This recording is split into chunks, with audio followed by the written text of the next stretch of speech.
The year was 430 BCE, and the city of Athens, the heart of classical Greece, was riding high. It was the height of the golden age and era of prosperity, intellectual flourishing, and military dominance. Athens, under the leadership of Pericles, was at the forefront of the war against Sparta in the Peloponnesian War, which had been raging for years. The city's cultural and political achievements were unmatched, and its citizens were filled with a sense of pride and optimism. But in the spring of 430 BCE, that optimism came to a devastating halt. A terrible epidemic struck the city, swiftly and mercilessly spreading throughout the population. It began with a fever, followed by violent symptoms that left its victims suffering from severe abdominal pain, vomiting, and bloody discharges. It was not long before it spread across the city, reaching the crowded neighborhoods, the marketplace, and the city's homes, leaving death in its wake. The disease ravaged Athens, killing an estimated one-third of the population, including prominent figures such as Pericles himself. The epidemic was so devastating that the usual orderly functioning of the city broke down. With so many people infected and dying, the social and political systems of Athens faltered. Citizens who had once been secure in their daily lives were thrown into chaos, and the very spirit of Athens began to wane. The symptoms of the plague were horrific, and the mortality rate was high. The disease swept through the crowded and unsanitary urban environment of Athens, where the lack of proper public health infrastructure made it difficult to contain the spread. The infection's speed and brutality stunned the Athenians, and they were left powerless, watching as their once vibrant city was reduced to a shell of its former self. Historians and ancient writers, such as Thucydides, who himself survived the epidemic, described the horror in vivid detail. He recounted how the citizens of Athens were struck by the disease so quickly that they didn't have time to prepare or seek medical treatment. As Thucydides observed, the plague defied all previous knowledge of disease, and it quickly became clear that the Athenians were powerless to prevent its spread. In the absence of any understanding of the causes or treatment of such a disease, the Athenians turned to religion, hoping that the gods would intervene, but they found no solace. The impact of the plague on the war effort was immediate and profound. The Athenians, who had been holding their own in the war against Sparta, were now severely weakened. With so many of their citizens, including their leaders, dead or incapacitated, their ability to wage war was compromised. The plague not only devastated the population but also severely hampered Athens' ability to function as a military power. The leadership of the city, once solid under Pericles, was now in disarray. And the question arose, could Athens, once the undisputed leader of the Greek world, survive such a calamity? Could it endure the loss of its best minds and its most able citizens? In the midst of the devastation, some of the most difficult questions arose. How could such a powerful, prosperous city, at the height of its achievements, fall prey to such an unstoppable force? Was this just a natural disaster, or was there something more significant at play, something that would force the Athenians to confront their own hubris and vulnerability? Was this plague, in its way, a reflection of the fragile nature of even the greatest civilizations? As the plague continued to spread through Athens, the social, political, and military fabric of the city began to unravel. The disease didn't just take lives, it took the very foundation of the city's collective will. What had once been a proud, vibrant society filled with philosophers, playwrights, artists, and strategists became a city of despair, confusion, and chaos. With so many of the population dead or incapacitated, Athens found itself struggling not only with the immediate health crisis, but with the breakdown of its political leadership. Pericles, the beloved and charismatic leader who had guided Athens through many of its greatest successes, died of the plague in 429 BCE. His death left a vacuum of leadership in Athens, one that would not be easily filled. Under Pericles, Athens had been united in purpose and vision, but after his death, factions within the city began to emerge. These factions, competing for power, further weakened the state's ability to respond effectively to both the ongoing plague and the external threat posed by the Spartans in the Peloponnesian War. The Athenians had been engaged in a protracted conflict with Sparta for years, and the plague's arrival only compounded the difficulties of the war. The loss of skilled leaders and soldiers in the prime of their lives left Athens vulnerable on the battlefield. The city's military capabilities were significantly reduced, and its morale plummeted as the toll of the plague was felt both in the streets and at the front lines. The Spartans, capitalizing on this weakness, began to gain ground, and Athens' position in the war became increasingly tenuous. Moreover, the psychological impact of the plague cannot be overstated. Thucydides, who survived the disease, noted the profound moral and social disintegration that accompanied the epidemic. With no clear answers about the cause of the disease and no effective treatments, fear and uncertainty permeated every aspect of Athenian life. The once strong belief in the gods' protection and the social order that had governed Athenian life began to erode. The plague, in a way, was not just a physical illness, it was a crisis of faith. People became increasingly desperate.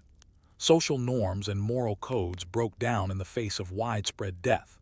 People began to prioritize their own survival over their civic duties, with many abandoning their posts or engaging in reckless behavior. As Thucydides described it, people stopped fearing the consequences of their actions and became consumed by the immediate desire to satisfy their needs. The very idea of justice and responsibility seemed to collapse in the face of such widespread mortality. Individuals who once held positions of importance in society found themselves abandoned in their final days, while some even abandoned their families to save themselves. The disease did not just strike the poor and the vulnerable. Even those in positions of wealth and power were not immune. As the plague claimed the lives of some of Athens' most respected leaders, it left a sense of confusion and helplessness among the population. Those who survived were often left questioning their place in the world. In the absence of clear answers, the crisis led to a profound reevaluation of life, death, and the very meaning of civic duty. The plague forced Athenians to confront the fragility of their empire, their way of life, and the unpredictability of fate. As the years wore on, the death toll continued to climb, and the initial optimism with which the Athenians had approached the war and the plague gave way to a more somber realization. The empire, once so powerful, was faltering.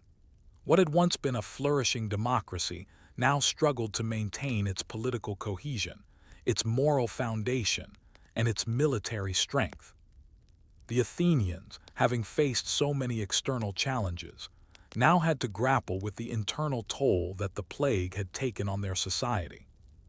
Despite the devastation, there were those who remained determined to rebuild and restore the city. The aftermath of the plague gave rise to new leadership, but the road to recovery was long and fraught with challenges. In the years that followed, Athens would continue its war against Sparta, but the effects of the plague would continue to reverberate throughout the city's political and social structures. The question that lingers from this period is not just how Athens recovered from the plague, but what lessons were learned from the experience. In the face of such a catastrophic event, how does a civilization respond? How does a society rebuild itself when it is brought to its knees by forces beyond its control? And perhaps most importantly, how does a society find meaning in the aftermath of suffering, death, and uncertainty?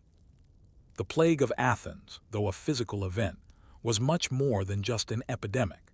It was a moment of deep existential crisis for a city that prided itself on its intellectual and cultural achievements.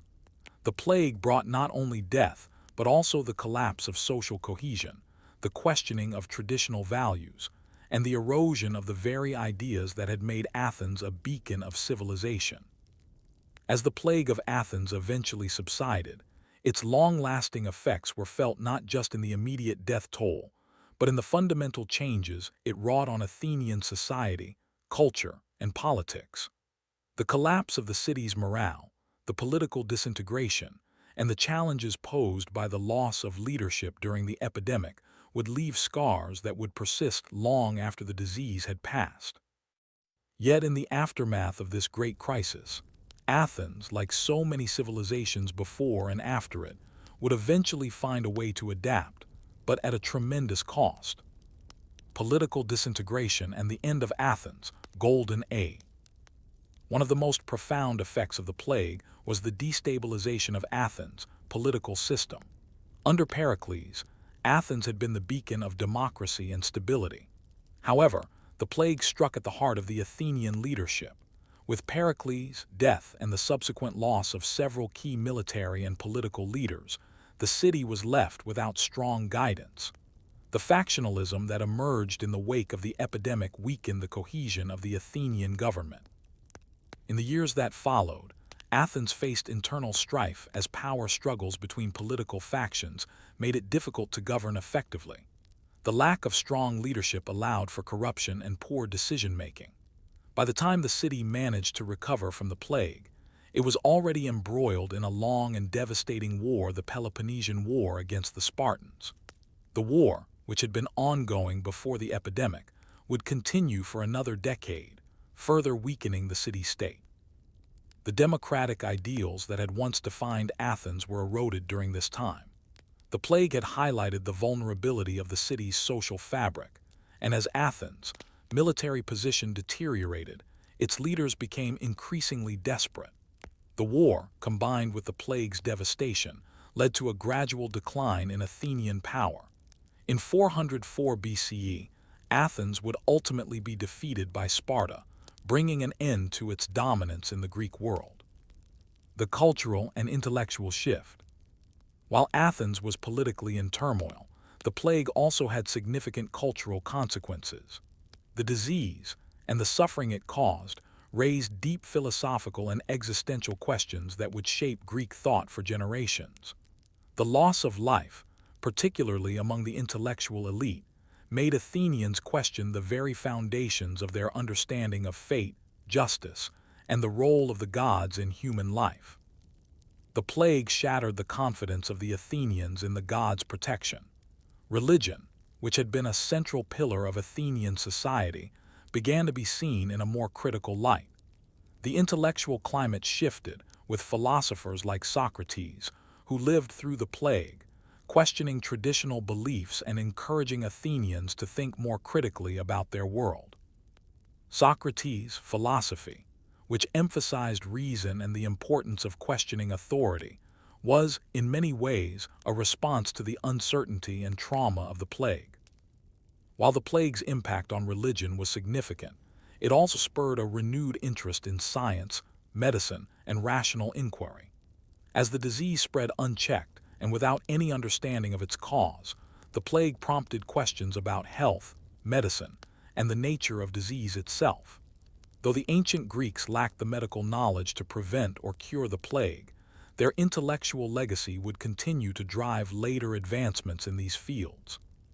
The experience of the plague highlighted the limitations of human understanding, but it also spurred an intellectual revolution that would lead to the birth of modern science many centuries later.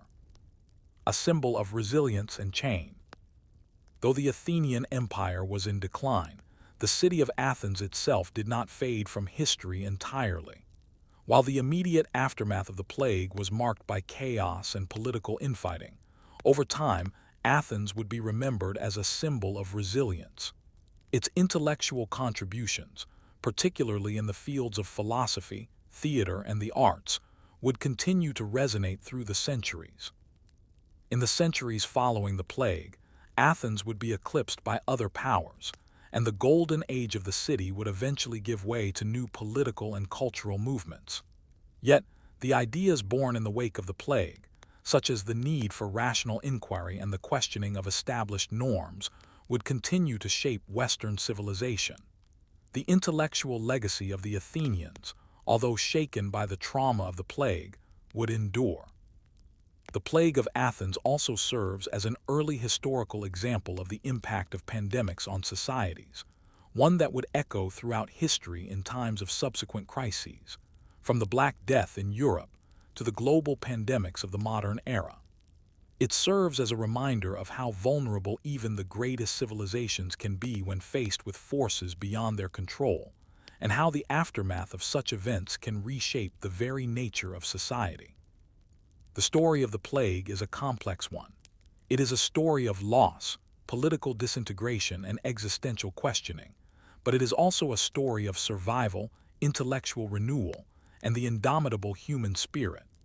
While Athens would never fully recover its former glory, the intellectual and cultural legacy it left behind would inspire future generations to rebuild and continue the search for knowledge, justice, and understanding. As we look back on the plague of Athens, we must reflect on the questions it raised for its people. How do we respond to disasters beyond our control? How do we rebuild when everything seems lost? And perhaps most importantly, how do we find meaning in a world that can be so fragile and unpredictable? The RMS Lusitania, a luxurious British ocean liner, was a symbol of the height of early 20th century maritime engineering and elegance. Launched in 1906 by the Cunard Line, the Lusitania was not only a marvel of design, but also a symbol of British pride. Designed for speed and comfort, it was one of the fastest passenger ships in the world. At the time, it was considered an unsinkable ship, epitomizing the success and might of the British Empire. For many, traveling aboard the Lusitania was a dream come true, an experience of unparalleled luxury. On May 1, 1915, the Lusitania embarked on its 202nd transatlantic voyage from New York to Liverpool. Its journey was set against the backdrop of a world embroiled in the First World War, and as the ship made its way across the Atlantic, the threat of German U-boat attacks loomed large. The United Kingdom had been at war with Germany since 1914, and the sea lanes were dangerous. Despite this, the Lusitania continued to operate with regular passenger services, attracting travelers who sought the comfort and speed the ship promised. Passengers were unaware of the looming danger, unaware that the very ship they trusted for safety would soon become a pawn in a far-reaching geopolitical conflict. The Lusitania carried a diverse range of passengers, from wealthy aristocrats to middle-class families, and among them were several Americans.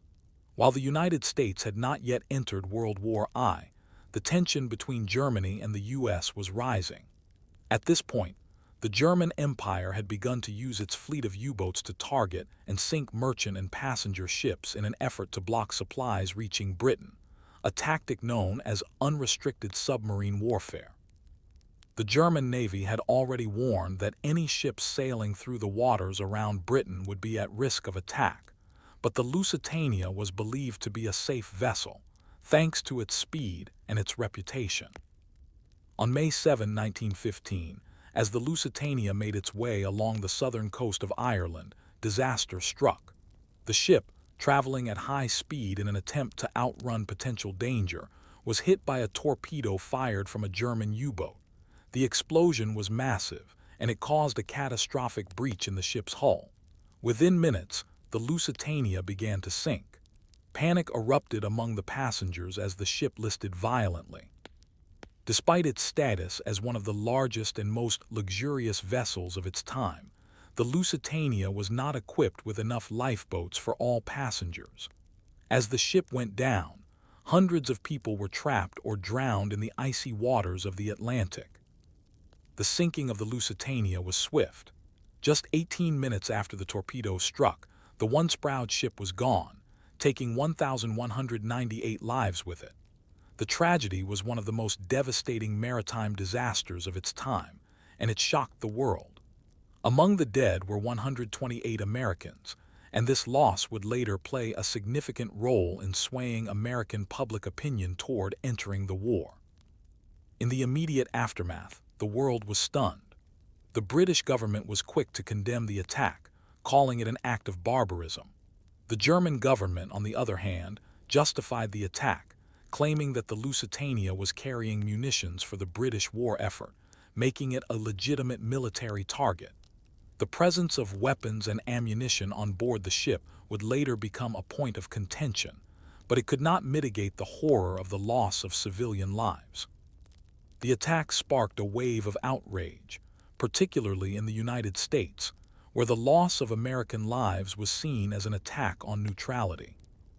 The sinking of the Lusitania marked a turning point in the war. It was a moment of reckoning for the world. The question of whether Germany's unrestricted submarine warfare was justified, and whether the attack on the Lusitania was a deliberate provocation, would continue to echo through the history of the First World War. For many, the sinking marked a loss of innocence, a reminder that no ship, no matter how luxurious, was immune to the horrors of war. But what role did the sinking of the Lusitania play in the larger narrative of World War I? Was this disaster truly the catalyst that brought the United States into the war, or was it simply a tipping point in an already tense and fraught diplomatic situation? What did the attack on a civilian ship say about the rules of war, and how would the world view such attacks going forward? The sinking of the Lusitania ignited a firestorm of international outrage.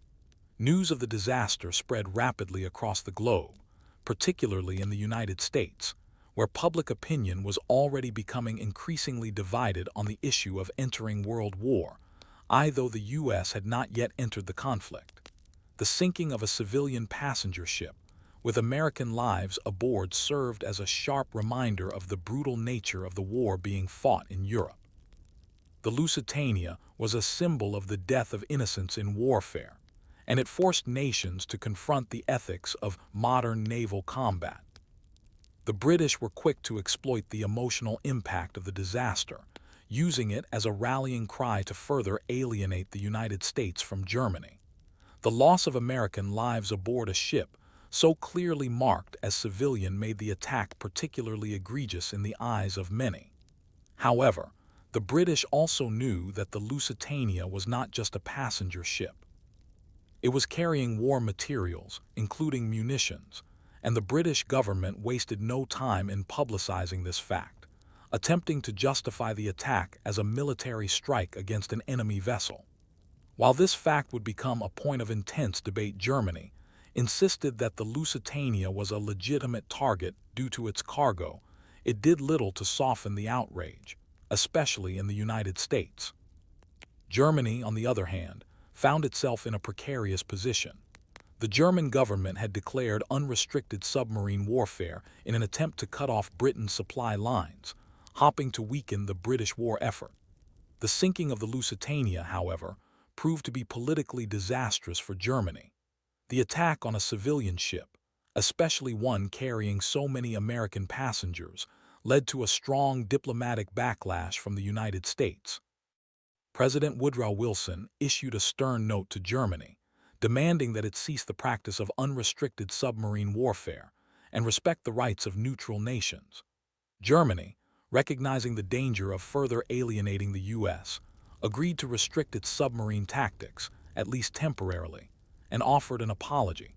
The so-called Sussex Pledge in 1916 was Germany's attempt to placate the U.S. by promising not to target passenger ships or merchant vessels without warning. However, the Lusitania disaster marked only a brief pause in the escalating tensions between the U.S. and Germany. The broader question remained: could Germany maintain its strategy of unrestricted submarine warfare while keeping the United States out of the war? The sinking of the Lusitania had brought the United States dangerously close to joining the Allies, and though Wilson was hesitant to commit American troops to the European conflict, public opinion was shifting. Many Americans felt that the loss of lives in such a senseless way required action. For Germany, the Lusitania tragedy underscored the perilous nature of its naval strategy. The impact of the attack was not just diplomatic, it also had psychological consequences. The notion that warfare could now involve the indiscriminate killing of civilians at sea left many people around the world feeling uneasy. The shockwaves from the Lusitania disaster reached beyond the political sphere, affecting the moral fabric of warfare itself. Would the world's powers accept that innocent lives, particularly those of non-combatants, were now collateral damage in the pursuit of victory? In the months and years following the sinking, the U.S. government worked hard to avoid being drawn into the war, still adhering to its policy of neutrality.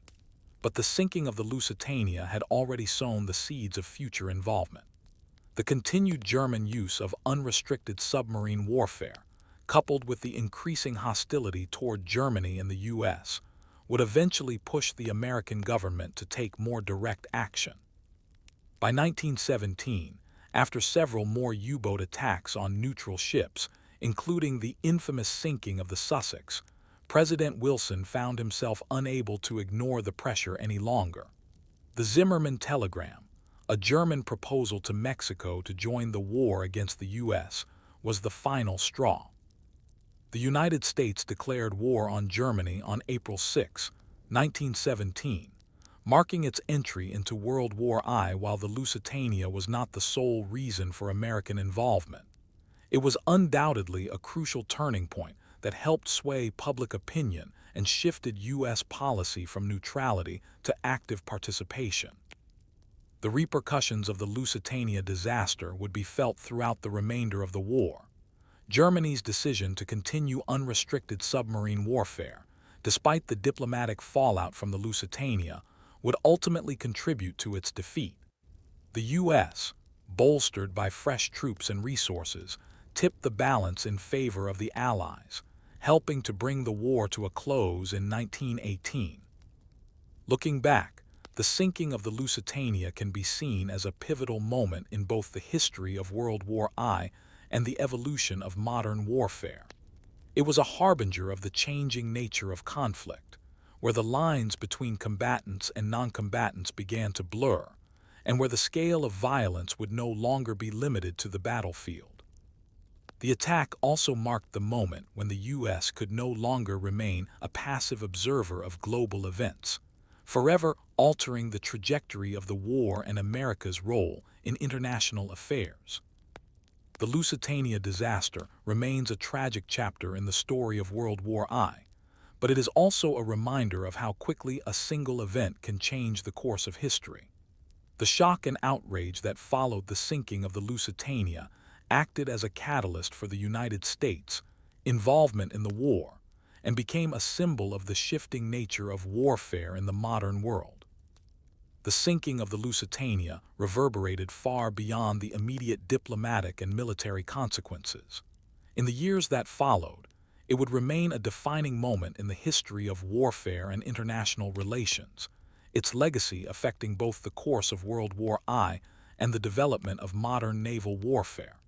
Its impact would be felt long after the war ended, shaping the future of global politics and military strategy. The transformation of naval warfare. The most direct legacy of the Lusitania sinking was the transformation it prompted in naval warfare. Prior to the attack, submarines, while an effective weapon, had been used primarily for reconnaissance and limited attacks on military targets. The concept of unrestricted submarine warfare attacking merchant and passenger ships without warning was a controversial strategy that blurred the lines between combatants and non-combatants. The sinking of the Lusitania made it clear to the world that the use of submarines could no longer be confined to military engagements. The loss of civilian lives on a massive scale forced nations to reconsider the morality and rules of naval warfare. After the Lusitania, the world began to question the ethics of targeting civilian vessels during wartime. The attack generated public outrage, not only in the United States but across Europe. Many saw the German policy as a reckless escalation that went against traditional rules of engagement in naval warfare. This controversy led to the eventual agreement, in the form of the Sussex Pledge, where Germany promised to restrict its use of unrestricted submarine warfare to avoid further provoking the United States.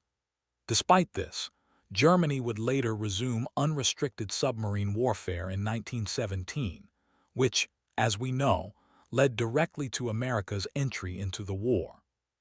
The lasting impact of the Lusitania would be the redefinition of how wars were fought at sea. The attack prompted the development of new international rules regarding the treatment of civilians during wartime and the protection of merchant vessels.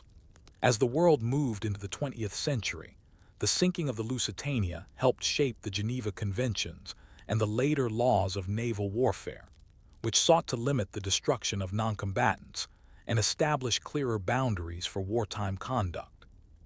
The rise of American power.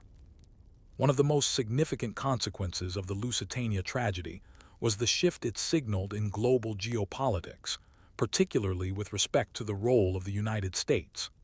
Prior to the sinking, the United States had maintained a policy of neutrality in World War I, despite its growing economic and political ties to the Allies. The attack on the Lusitania and the loss of American lives changed that position forever. The event galvanized American public opinion in favor of joining the war. In the years that followed, U.S. involvement would be critical in turning the tide of the conflict in favor of the Allies. The influx of fresh American troops and resources, combined with the growing economic and industrial strength of the U.S., helped secure an Allied victory.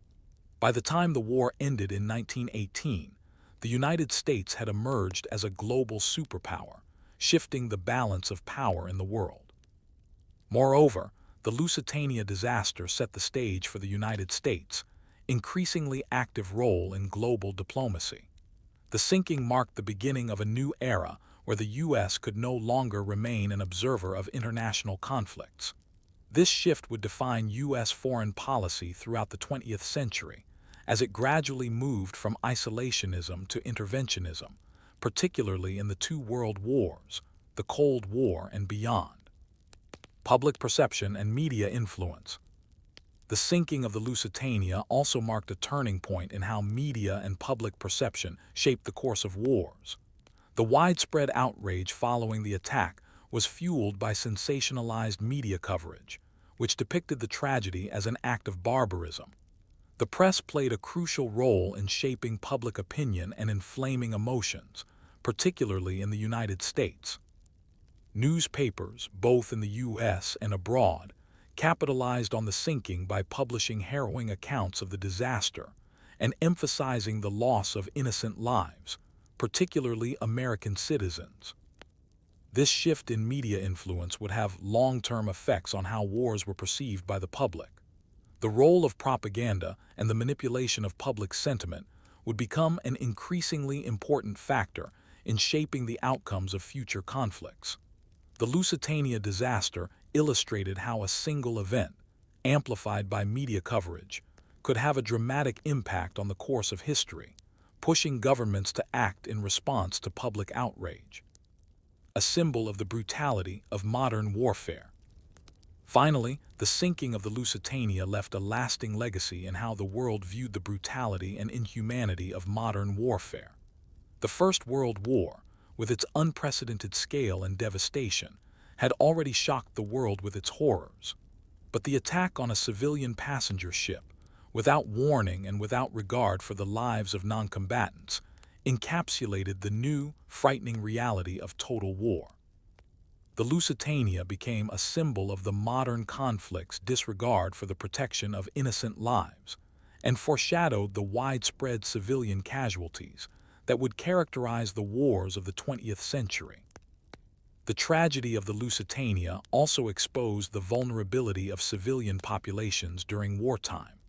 In future conflicts, including the Second World War, the targeting of civilians would become even more common, with bombings, massacres, and other forms of violence against noncombatants becoming tragic hallmarks of global warfare. The Lusitania serves as an early reminder of how warfare had evolved from conflicts between armies to total wars that engulfed entire societies, and how no one, whether a soldier or a civilian, was safe from the horrors of modern battle. The Lusitania's enduring legacy. More than a century after the sinking of the Lusitania, the tragedy remains one of the most significant moments in the history of World War I. While it did not directly cause the war, it unquestionably shaped the way the war was fought, the way nations interacted, and the way the world viewed the loss of innocent life in wartime. The Lusitania became a symbol of the changing nature of warfare, where the boundaries between combatants and civilians blurred, and where the morality of war itself came into question. As the world moved from the horrors of World War I to the even greater conflicts that would follow in the 20th century, the lessons of the Lusitania remained ever present. It was a reminder of the human cost of war, the power of media and public opinion, and the way in which a single event could alter the course of history. The legacy of the Lusitania endures, not just as a maritime disaster, but as a pivotal moment in the rise of modern warfare, global politics, and the shaping of the 20th century. It reminds us of the fragility of life in times of conflict and the unpredictable ways in which history is made. In 1066, the Kingdom of England stood at a crossroads. Its fate would be decided on the field of battle, and the outcome would reverberate through centuries of history. At the heart of this pivotal moment was the throne of England, which had become the prize in a brutal and unexpected conflict.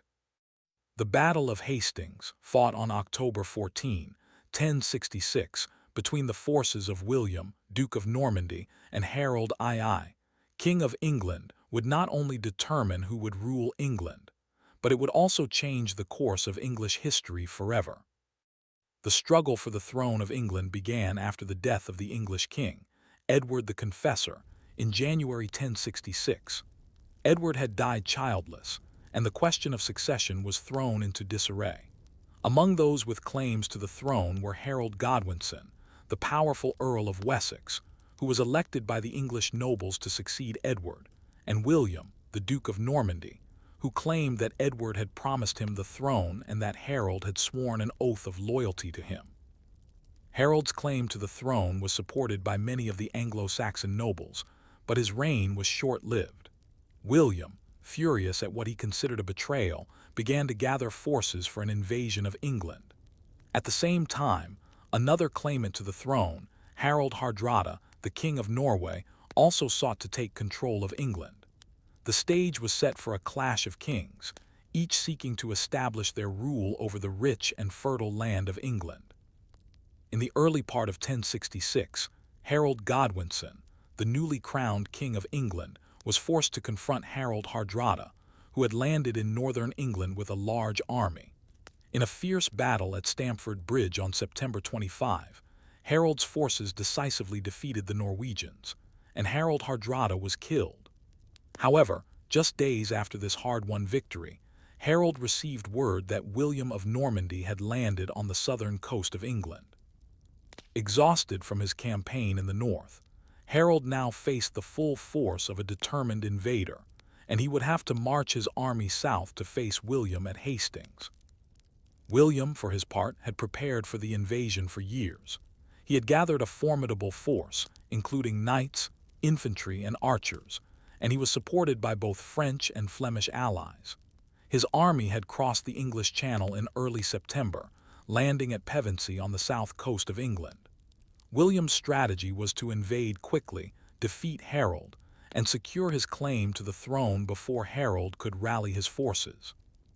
As the two armies converged near Hastings, the stage was set for a confrontation that would change England forever.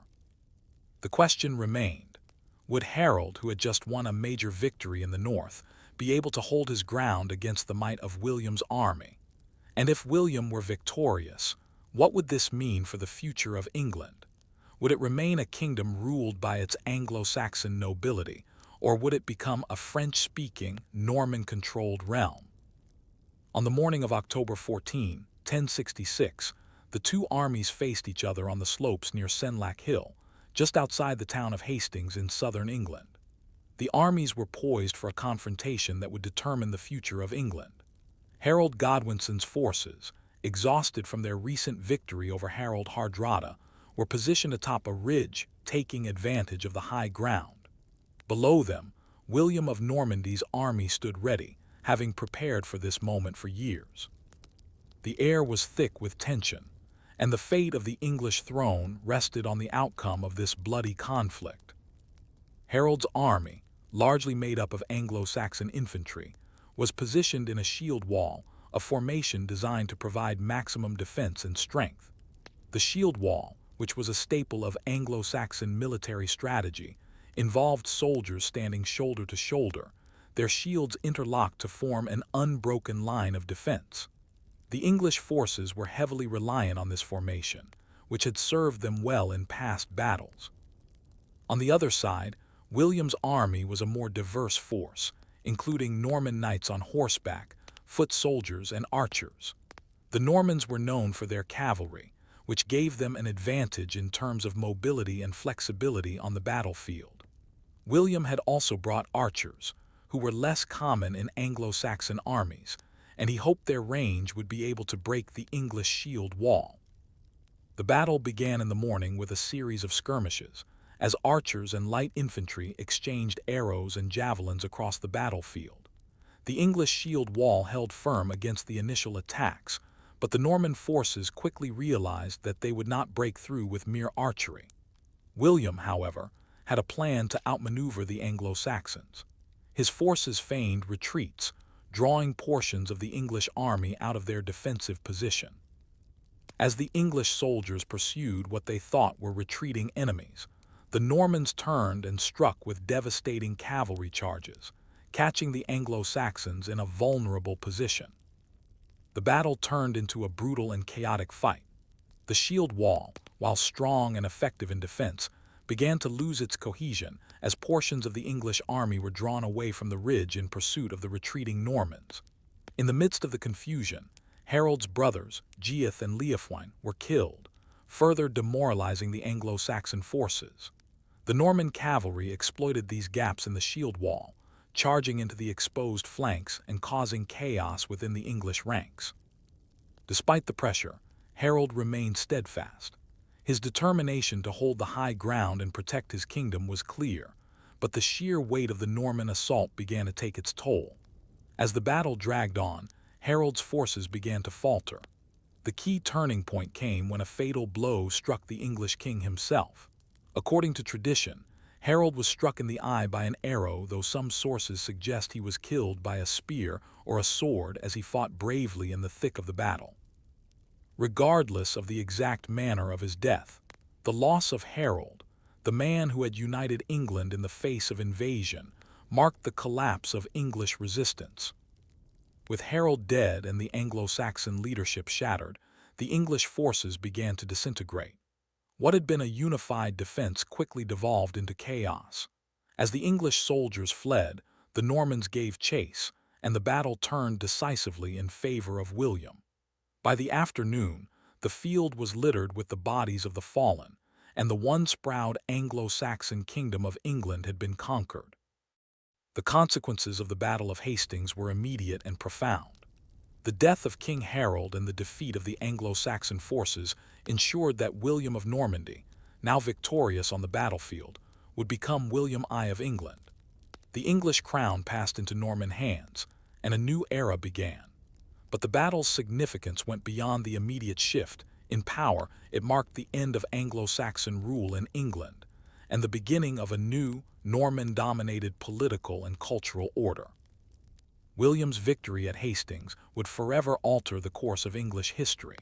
In the aftermath, the Normans set about consolidating their power, building castles across England to enforce their rule. The old Anglo-Saxon aristocracy was largely displaced, and the English nobility was replaced with a new class of Norman lords. William also introduced a new legal and administrative system, which would fundamentally reshape the structure of English society. One of his most significant acts was commissioning the Domesday Book, a comprehensive survey of England's land, resources, and population, which provided a detailed account of the kingdom's wealth and assets, consolidating Norman control over the realm. But beyond the political and administrative changes, the Battle of Hastings also brought about a cultural transformation. The Normans, originally Scandinavian invaders, had already adopted many aspects of French culture and language. As they took control of England, the French language and Norman customs began to influence English society. Over time, this blending of Anglo-Saxon and Norman traditions would lead to the development of Middle English, a new language that reflected the union of the two cultures. The legacy of the Battle of Hastings would not only be felt in the immediate aftermath, but would shape the future of England and its relationship with the wider world for centuries to come. The conquest of England marked a significant turning point in European history, as it solidified the power of the Norman dynasty and ushered in a new chapter of feudalism in England. But the battle also left a question in its wake. What would England become under Norman rule? Would the Anglo-Saxon traditions be entirely supplanted by the new Norman aristocracy, or would a fusion of the two cultures lead to the rise of something new, a kingdom that was both distinctly English and distinctly Norman? The Battle of Hastings, while decisive in the moment, also laid the groundwork for the complex evolution of English society, one that would continue to unfold over the next several centuries. The victory at the Battle of Hastings on October 14, 1066, was not just a military triumph for William of Normandy, it was the beginning of a dramatic and far-reaching transformation of English society. The consequences of William's conquest reverberated through England for generations, reshaping the political, social, and cultural fabric of the nation. The Anglo-Saxon world was gone, and in its place stood a Norman-dominated England that would evolve in ways few could have predicted. The establishment of Norman rule. In the immediate aftermath of the battle, William wasted no time in securing his hold on England. His army, victorious at Hastings, began to march across the country, subduing any remaining pockets of resistance. William's primary objective was not just to win the battle, but to take control of the land itself. To do so, he needed to eliminate any potential threats to his reign. He ordered the construction of a series of castles across England, strategically placed to exert Norman control over key areas. These castles, often built atop existing Anglo-Saxon strongholds or fortifications, became symbols of Norman power and were instrumental in asserting dominance over the local population. In the following months, William was crowned King of England in Westminster Abbey on Christmas Day, 1066. His coronation marked the official beginning of Norman rule, but it also symbolized the blending of Anglo-Saxon and Norman traditions. Although the crown was now held by a foreign ruler, the ceremonies and rituals surrounding the coronation were still largely Anglo-Saxon in nature. This juxtaposition of old and new would characterize William's reign, as he sought to balance the demands of his Norman followers with the established Anglo-Saxon society. The redistribution of land. One of the most significant consequences of William's victory at Hastings was the redistribution of land. The Anglo-Saxon nobility, who had long held vast estates, were displaced and replaced by Norman lords. William rewarded his loyal followers by granting them land and titles, which further cemented their loyalty and ensured control over the newly conquered territory. This process, known as land forfeiture, saw the vast majority of the land in England fall into Norman hands, while the Anglo-Saxon aristocracy was either executed, exiled, or forced to accept reduced roles in the new order. This dramatic shift in land ownership had lasting consequences for the social structure of England. The Anglo-Saxon elites, who had once ruled the land through a system of personal loyalty and service to the king, were replaced by the Normans, who introduced a feudal system of governance. In this new system, lords and vassals held land in exchange for military service, and the power of the monarchy was further centralized.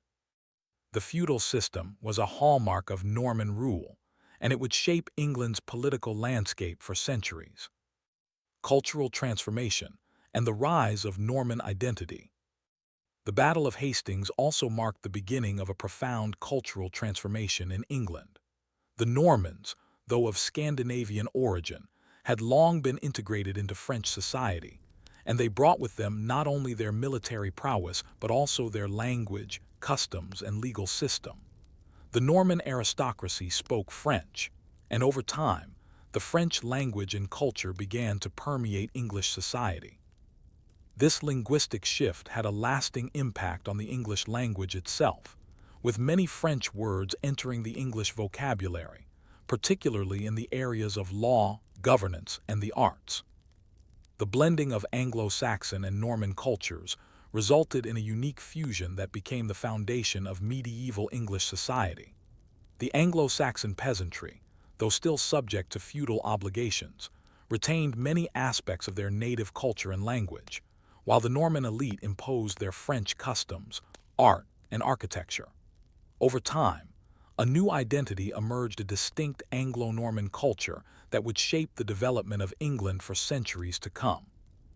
One of the most visible markers of this cultural transformation was the architecture.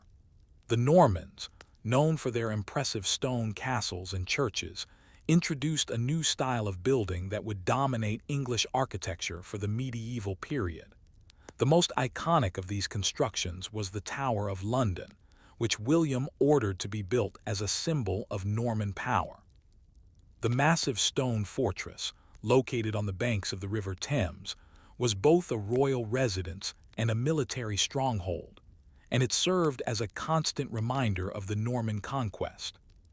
The Domesday Book, a new administrative order. Perhaps one of the most enduring legacies of William's conquest was his decision to conduct a comprehensive survey of England's land and resources. In 1085, nearly 2 decades after the Battle of Hastings, William ordered the creation of the Domesday Book, a detailed record of land ownership, resources, and taxable property across the kingdom. The survey, which involved a thorough investigation into every corner of England, provided William with a powerful tool for managing his new kingdom. The Domesday Book was a remarkable feat of medieval administration.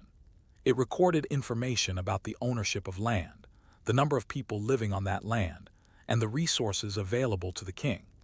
It allowed William to assess the wealth of his kingdom and to ensure that taxes were levied fairly and efficiently.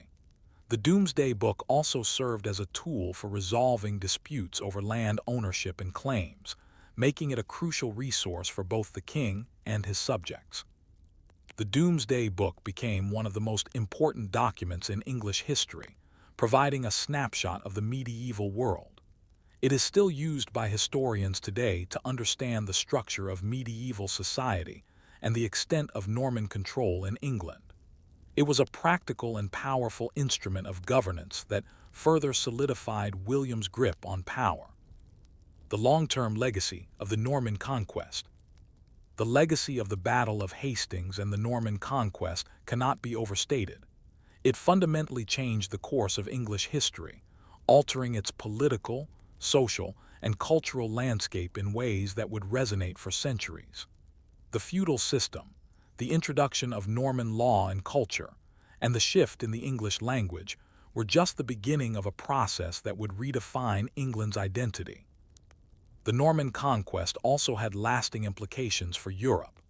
William's victory in 1066 marked the beginning of a long period of Norman influence in England and France, with the two countries intertwined through dynastic marriages and territorial disputes.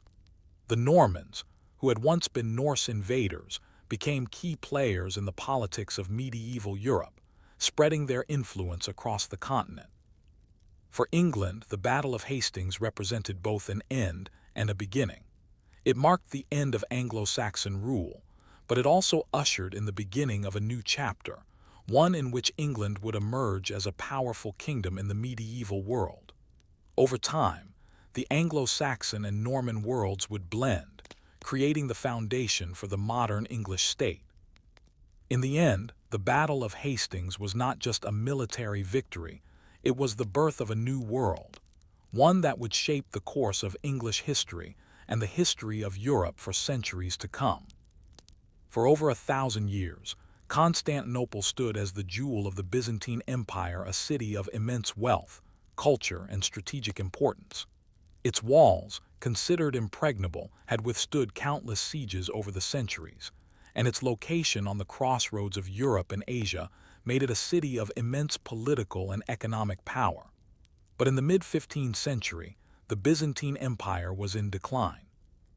Internal strife, military defeats, and the rise of the Ottoman Empire were slowly chipping away at its power. By 1453, Constantinople, once the heart of the Eastern Roman Empire, was a shadow of its former self. The once mighty empire had shrunk to little more than the city itself and a few surrounding territories. The Ottomans, led by Sultan Mehmed II, had long set their sights on the city. The Byzantine Empire, weakened by years of conflict, could no longer defend its capital, and its fate was now in the hands of a determined and formidable foe. Mehmed II, known as the Conqueror, had risen to power with a vision of expanding the Ottoman Empire and solidifying his rule over both Europe and Asia. The conquest of Constantinople was his ultimate goal, a prize that would not only enhance his power, but would also allow him to control the vital trade routes between the Mediterranean and the Black Sea. His ambition was to transform Constantinople into the heart of the Ottoman Empire, a city that would rival the great capitals of the world. The Byzantine Emperor, Constantine XI Palaiologos, knew the odds were stacked against him. He had inherited a fractured and vulnerable empire, and Constantinople's walls, though famous for their strength, were no match for the might of the Ottoman forces. Emperor Constantine sent desperate pleas for help to Western Europe, but the response was lukewarm at best. The Western powers were preoccupied with their own problems, and the Byzantine Empire's alliance with the Catholic Church, made under duress, had alienated many potential allies. The emperor's best hope lay in defending his city with the resources he had and the loyalty of his small, beleaguered army. The siege of Constantinople began on April 6, 1453, when the Ottoman army, numbering between 80,000 and 100,000 men, surrounded the city with walls on all sides. The Byzantine defenders, in contrast, had around 7,000 soldiers, including foreign mercenaries, and a small but determined population. It was an overwhelming mismatch in terms of numbers, but the defenders of Constantinople were determined to resist. They believed their city was invincible, a belief rooted in its long history of surviving sieges, and they placed their faith in the strength of their walls and the strategic advantages of their location. The city itself was surrounded by triple-layered walls, a series of fortifications built over centuries to protect it from foreign invaders. On the land side, the walls were a formidable barrier. On the water side, the city was protected by the Golden Horn, a natural harbor that was shielded by a chain that could be raised to block any ships from entering. These defenses had served the city well for centuries, but now, with the Ottoman forces massed outside, the Byzantines knew that the siege would test the limits of their defenses. Mehmed, aware of the immense challenge ahead, wasted no time in setting up his siege machinery. He brought with him massive cannons, the largest of which were capable of firing enormous stone projectiles that could breach the city's mighty walls. The Ottomans also established a blockade in the Golden Horn, cutting off the city's access to reinforcements and supplies. The Byzantines, though resolute, were soon overwhelmed by the sheer scale of the Ottoman offensive. Yet the city's defenders were not without hope. The walls, though old, still held firm against the initial bombardment. But as the days turned into weeks, the question lingered.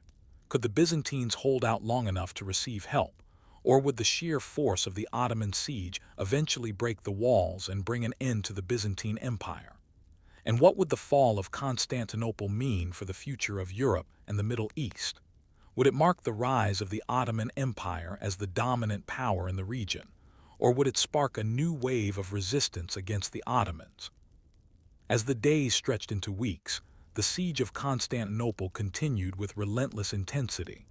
The massive Ottoman cannons, which had been brought specifically for this purpose, had begun to take their toll on the city's ancient walls. These cannons, some of the largest ever constructed at the time, could fire enormous stone balls weighing hundreds of pounds. The walls, which had withstood countless assaults over the centuries, now faced a weapon of unprecedented power. Though the defenders fought valiantly to repair the damage, the sheer scale of the Ottoman bombardment began to chip away at the once impenetrable fortifications.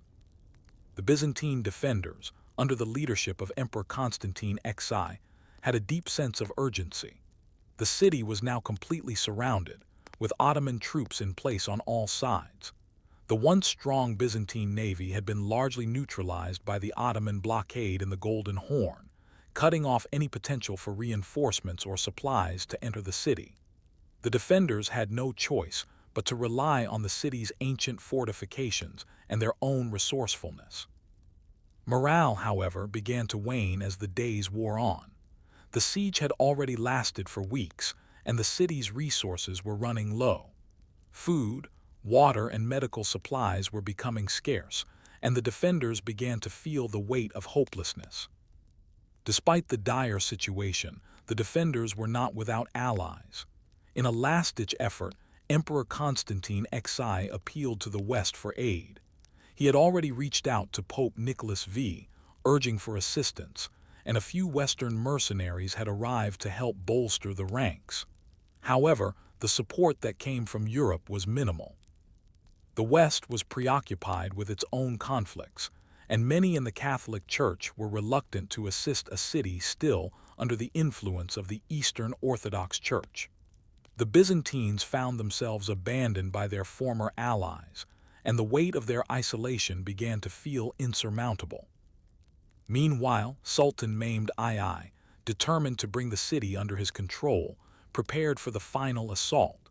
His army was now a formidable force, bolstered by not only the massive artillery, but also elite Janissary troops infantry that were known for their discipline, strength, and effectiveness in battle. Mehmed had also brought engineers and sappers who tunneled under the walls, further weakening the city's defenses from within. The Ottomans were closing in on every side, and the defenders knew that a desperate final battle was imminent. On May 22, 1453, the final assault began. The Ottomans launched a massive and coordinated attack against the walls, battering them with their cannons and overwhelming the defenders with their numbers. The Byzantines fought back with courage and determination, but the walls were no longer impregnable. In the chaos of the attack, the Ottomans managed to breach a section of the city's defenses. The Byzantines, though they fought fiercely to retake the walls, were quickly overwhelmed by the superior numbers and firepower of the Ottoman forces. By the evening of May 29, the gates of Constantinople had been broken, and the Ottoman forces flooded into the city. The final defense collapsed as the imperial palace and the churches were overrun. Emperor Constantine XI, seeing the fall of his city and realizing that the battle was lost, is believed to have fought bravely in the streets, attempting to defend the last strongholds. But he was eventually overwhelmed, and his fate remains unclear. Some accounts suggest he died fighting in the streets, while others claim he was last seen in the city's great cathedral, the Hagia Sophia, praying before its desecration. The fall of Constantinople was a moment of profound tragedy, marking the end of the Byzantine Empire and the culmination of the centuries-long decline of the Eastern Roman Empire. The city that had once been the heart of Christendom, the beacon of the Eastern Orthodox Church, was now in the hands of the Ottoman Empire. Mehmed II's victory was not just a military conquest. It was a symbol of the Ottoman rise to power and the beginning of their domination of the Eastern Mediterranean. As the Ottomans poured into the city, they began to sack and pillage the buildings, but Mehmed himself spared the Hagia Sophia, and it was converted into a mosque, a powerful symbol of the transition from Christian Byzantine rule to Muslim Ottoman control. The city's wealth, libraries, and treasures were looted, and many inhabitants were either killed or enslaved. The Byzantine intellectual legacy, which had survived for over 1,000 years, was now at risk of being lost. However, even as the city fell, the legacy of Constantinople and the Byzantine Empire was not completely erased. Many scholars, artists, and intellectuals fled the city during the siege, taking their knowledge with them to the West. These refugees played a significant role in the European Renaissance, contributing to the revival of classical learning and the spread of Greek and Roman knowledge across Europe. The fall of Constantinople also marked the end of an era of Roman rule in the East. The Byzantine Empire had been the direct continuation of the Roman Empire for over 1,000 years, and its collapse marked the end of the last vestige of the Roman Empire. But the legacy of Rome, carried on through the Byzantines, lived on in the art, culture, and ideas that would continue to shape European civilization. The conquest of Constantinople by the Ottomans, though tragic for the Byzantines, also signaled the rise of the Ottoman Empire as a major power in the Mediterranean and beyond. The Ottomans would go on to control much of southeastern Europe, the Middle East, and North Africa for centuries, shaping the course of history in these regions. But even as the city of Constantinople fell, the world was left to ponder the deeper questions it raised. What does the fall of an empire mean for the people who live within its borders? How do the conquerors and the conquered coexist in a world that has changed so dramatically? And perhaps most importantly, what lessons can be drawn from the rise and fall of such a once great civilization? The fall of Constantinople on May 29, 1453, was a defining moment in world history, marking the end of the Byzantine Empire and the beginning of the Ottoman Empire's dominance in the Mediterranean world.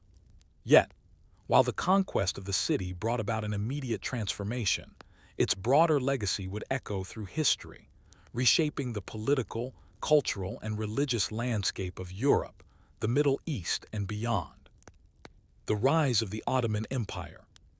In the aftermath of the conquest, Sultan Mehmed II, often called the Conqueror, set about consolidating Ottoman control over the former Byzantine capital. He recognized the symbolic importance of the city and sought to restore its grandeur. Mehmed II quickly made Constantinople, renamed Istanbul, the capital of the Ottoman Empire. Under his rule, the city flourished, with significant investments in architecture, infrastructure, and commerce. The Ottomans, under Mehmed's leadership, immediately began transforming Constantinople into a powerful center of Muslim culture and politics. The Hagia Sophia, one of the most magnificent churches in Christendom, was converted into a mosque, symbolizing the shift from Christian Byzantine to Muslim Ottoman rule. The city's strategic location, at the crossroads of Europe and Asia, ensured its importance as a hub for trade and cultural exchange. Istanbul would go on to thrive as one of the world's most influential cities, home to a diverse population and an array of religious, artistic, and intellectual traditions. However, the Ottoman takeover also represented a dramatic cultural and religious shift. The Eastern Orthodox Christian Church, which had been centered in Constantinople for over 1,000 years, saw its influence wane as the Ottoman Empire's Muslim majority consolidated power. The fall of the city represented the final blow to the Byzantine Empire and the slow dissolution of the Eastern Roman Empire, which had lasted for centuries. The conquest also ushered in a new phase in the expansion of the Ottoman Empire. By the end of the 15th century, the Ottomans had secured vast territories, including much of southeastern Europe, the Balkans, and the Middle East. Their military and political power would reach its peak in the 16th century under Suleiman the Magnificent, and the Ottomans would remain a dominant force for centuries. The intellectual and cultural legacy of Byzantium. While the fall of Constantinople marked the end of the Byzantine Empire, the intellectual and cultural legacy of Byzantium did not disappear. As the Ottomans took control of the city, many scholars, theologians, and artists fled the city, carrying with them valuable manuscripts, artistic techniques, and architectural knowledge. Many of these refugees found their way to Italy, particularly to cities like Rome and Florence, where they played a crucial role in the Renaissance. The Byzantines had preserved much of the ancient Greek and Roman knowledge that had been lost in Western Europe during the early Middle Ages. These scholars brought with them important texts by philosophers such as Plato and Aristotle, and their works would later influence Renaissance thinkers such as Leonardo da Vinci, Michelangelo, and Niccolò Machiavelli. The Byzantine preservation of classical texts was instrumental in the revival of Greek and Roman thought, which helped lay the intellectual foundations for the Renaissance and the birth of modern Western civilization. In addition to their intellectual contributions, the Byzantine refugees also influenced the arts. Byzantine iconography, mosaics, and architectural styles made their way into Renaissance art and design. The blending of Byzantine and Italian artistic traditions produced some of the most iconic works of the period. The intellectual and cultural contributions of the Byzantine Empire were invaluable to the development of European thought.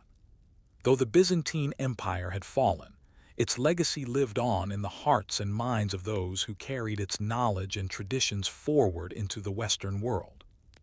The end of the medieval era.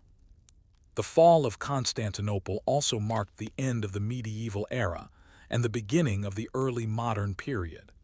The Ottoman conquest was one of the final acts of the medieval world, and it paved the way for the significant political, social, and cultural changes that would shape the coming centuries.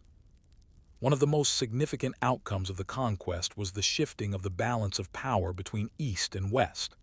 As the Ottomans expanded their empire, they posed a growing threat to the European powers. The rise of the Ottomans, along with the eventual decline of the Byzantine Empire, left a power vacuum that was filled by new European empires, including the Spanish, Portuguese, and later the French and British. The fall of Constantinople marked the end of an era dominated by Christian Byzantine rule, and the rise of a new Islamic empire that would challenge European powers for centuries to come. The fall of Constantinople also signaled the beginning of the Age of Exploration. With the Ottoman control of key trade routes, European powers sought new ways to access the wealth of Asia. This search for new trade routes led to the great voyages of discovery, including Christopher Columbus's journey to the New World in 1492. The discovery of new territories, coupled with the rise of the Ottoman Empire, transformed the global landscape in ways that would reshape the political and economic systems of the world. A shattered Christendom. The fall of Constantinople was a profound blow to Christendom. The city had long been a center of Eastern Orthodox Christianity, and its capture by the Ottomans was seen by many as a direct challenge to the Christian faith. For the Byzantines, the loss of their capital was a devastating blow to their identity and their religious significance. The fall marked the end of the last great remnant of the Roman Empire and the end of the Eastern Roman, Byzantine, church's influence. Yet the loss of Constantinople was also a turning point for Christian Europe. In the wake of the fall, many Western Christians became more unified in their fear and distrust of the growing Ottoman power. The Ottomans, now the dominant Muslim power, posed a new challenge to European Christendom. Over the centuries that followed, Europe and the Ottoman Empire would be locked in a struggle for dominance, with the Ottomans pushing further into Europe, reaching the gates of Vienna in 1529, and European powers engaging in various conflicts with the Ottomans throughout the next several centuries. Conclusion: the long shadow of Constantinople. The fall of Constantinople on May 29, 1453, marked the end of a millennium-long civilization, but its legacy would shape the future of the world in profound ways. The Ottomans would rise to become a dominant empire for centuries, and the legacy of Byzantium would continue to influence art, culture, and intellectual thought for generations. The collapse of the Byzantine Empire and the rise of the Ottoman Empire also signaled a shift in global power dynamics, setting the stage for the Age of Exploration, the spread of new ideas, and the rise of Western European powers. Ultimately, the fall of Constantinople was more than just the fall of a city. It was the end of an era, a cultural crossroads, and a symbol of the complex interaction between East and West. Its legacy would live on in both the Islamic and Christian worlds, in the intellectual and artistic movements that followed, and in the global shifts that would define the modern era. In 1492, the world as we know it was on the cusp of monumental change.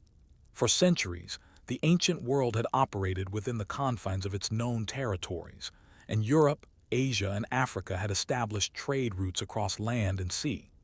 However, there were vast unknown regions, particularly the faraway lands of the East, where spices, silks, and riches beckoned the ambitious and adventurous. But those who sought to reach the East, whether for trade, conquest, or exploration, were bound by the limitations of geography and the existing maps of the time. Among the many dreamers who longed to reach the far-off riches of Asia, one stood out: Christopher Columbus. Born in Genoa, Italy, Columbus was an ambitious navigator who believed that the key to reaching the spice-rich East lay not around the African continent, as most Europeans thought, but by sailing westward across the Atlantic Ocean. Columbus envisioned a direct route to Asia, where he hoped to find untold wealth and expand the Christian faith. His idea was bold, untested, and highly controversial, yet it would change the world forever. Columbus was not the first to seek a western route to the east.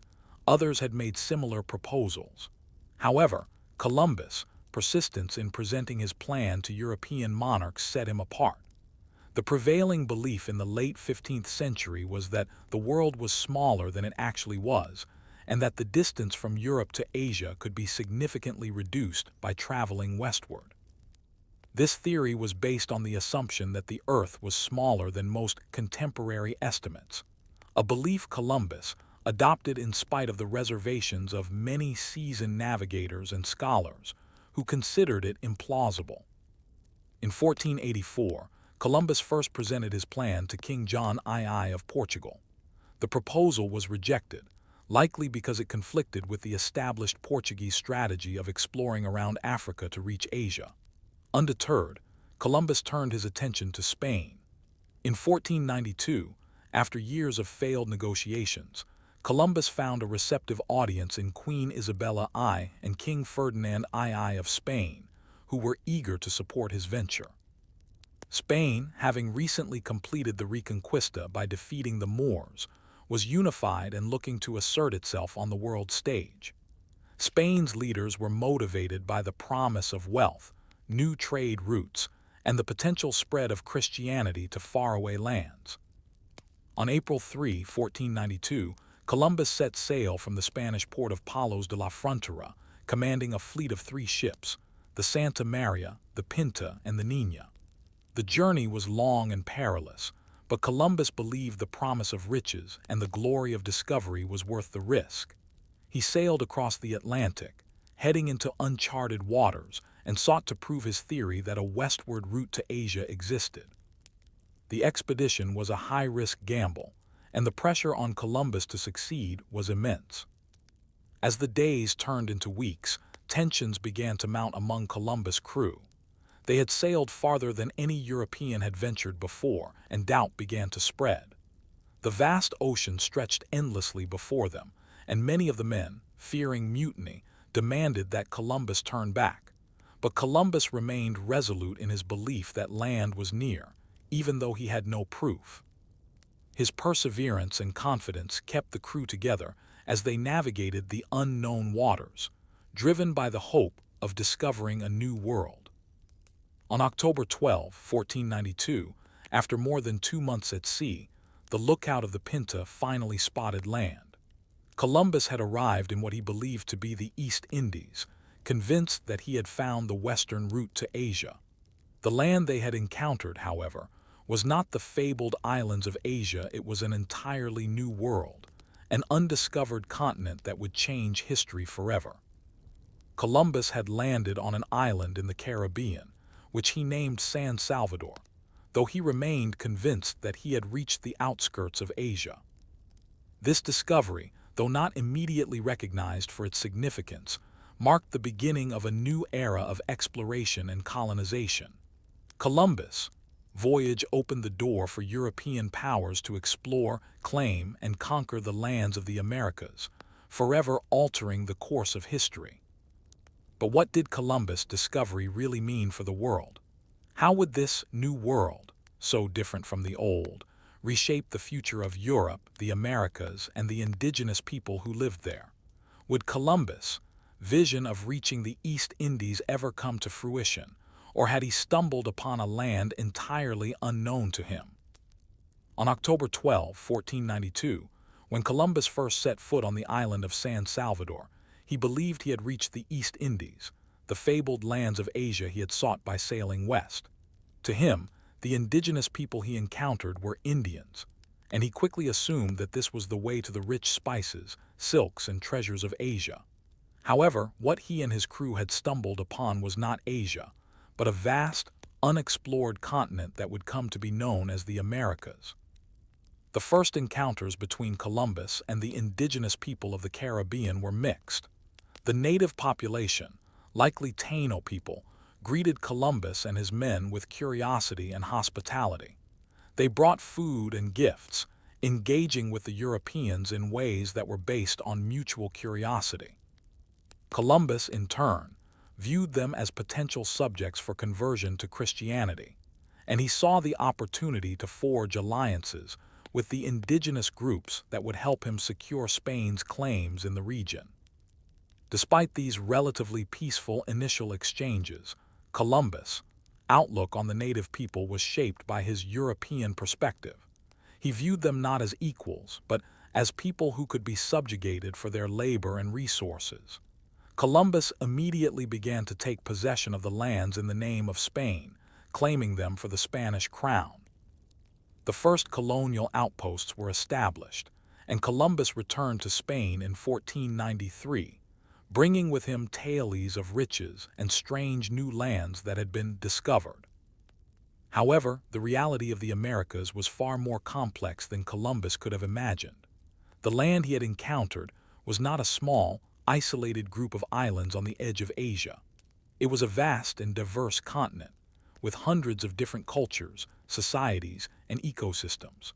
Columbus made several subsequent voyages to the New World, exploring more of the Caribbean and parts of Central and South America, but he never fully understood the magnitude of what he had discovered. The immediate impact of Columbus' arrival in the Caribbean was a mix of awe and exploitation. The indigenous people, at first welcoming and eager to trade, soon began to suffer the consequences of European arrival. Columbus and his men, emboldened by their discovery, began to exploit the land's resources. The indigenous populations were forced into labor under harsh conditions, and many died from diseases brought by the Europeans, to which they had no immunity. This tragic loss of life would be a hallmark of European colonization in the Americas, and the indigenous peoples of the Caribbean, who had once thrived on their islands, were decimated by violence, disease, and forced labor. The impact on Europe and the age of exploration. Columbus' discovery set off a series of events that would reshape the world. The news of a new, unexplored world across the ocean electrified Europe. The Spanish crown, eager to claim territory in this new world, began sending further expeditions to establish colonies, conquer territories, and extract wealth. Columbus' voyages triggered the beginning of the Spanish Empire's colonial expansion, which would spread across much of Central and South America, the Caribbean, and later, parts of North America. Other European nations, particularly Portugal, France, and England, soon joined in the race to explore and conquer the Americas. Portugal had already established a route to India and Africa, but the discovery of a new world meant that European powers now had an entirely new frontier for trade, conquest, and settlement. The rivalry between Spain and Portugal, and later other European nations, would shape the global order for centuries. The quest for land, riches, and control of trade routes led to centuries of colonization that would dramatically alter the course of history.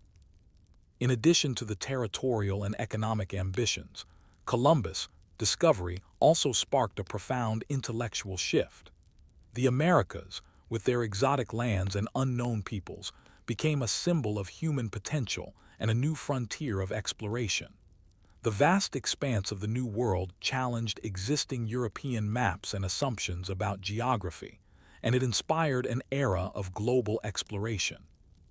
Columbus had, in his way, made the Earth seem smaller by opening the possibility of crossing the Atlantic to reach new lands. The Columbian Exchange, the term used to describe the exchange of goods, culture, and diseases between the New and Old worlds, would have profound consequences for both sides of the Atlantic. European explorers brought new crops, animals, and technologies to the Americas, while the Americas contributed new foods, such as maize, potatoes, and tomatoes, that would transform European diets and economies. However, the exchange was not without its dark side.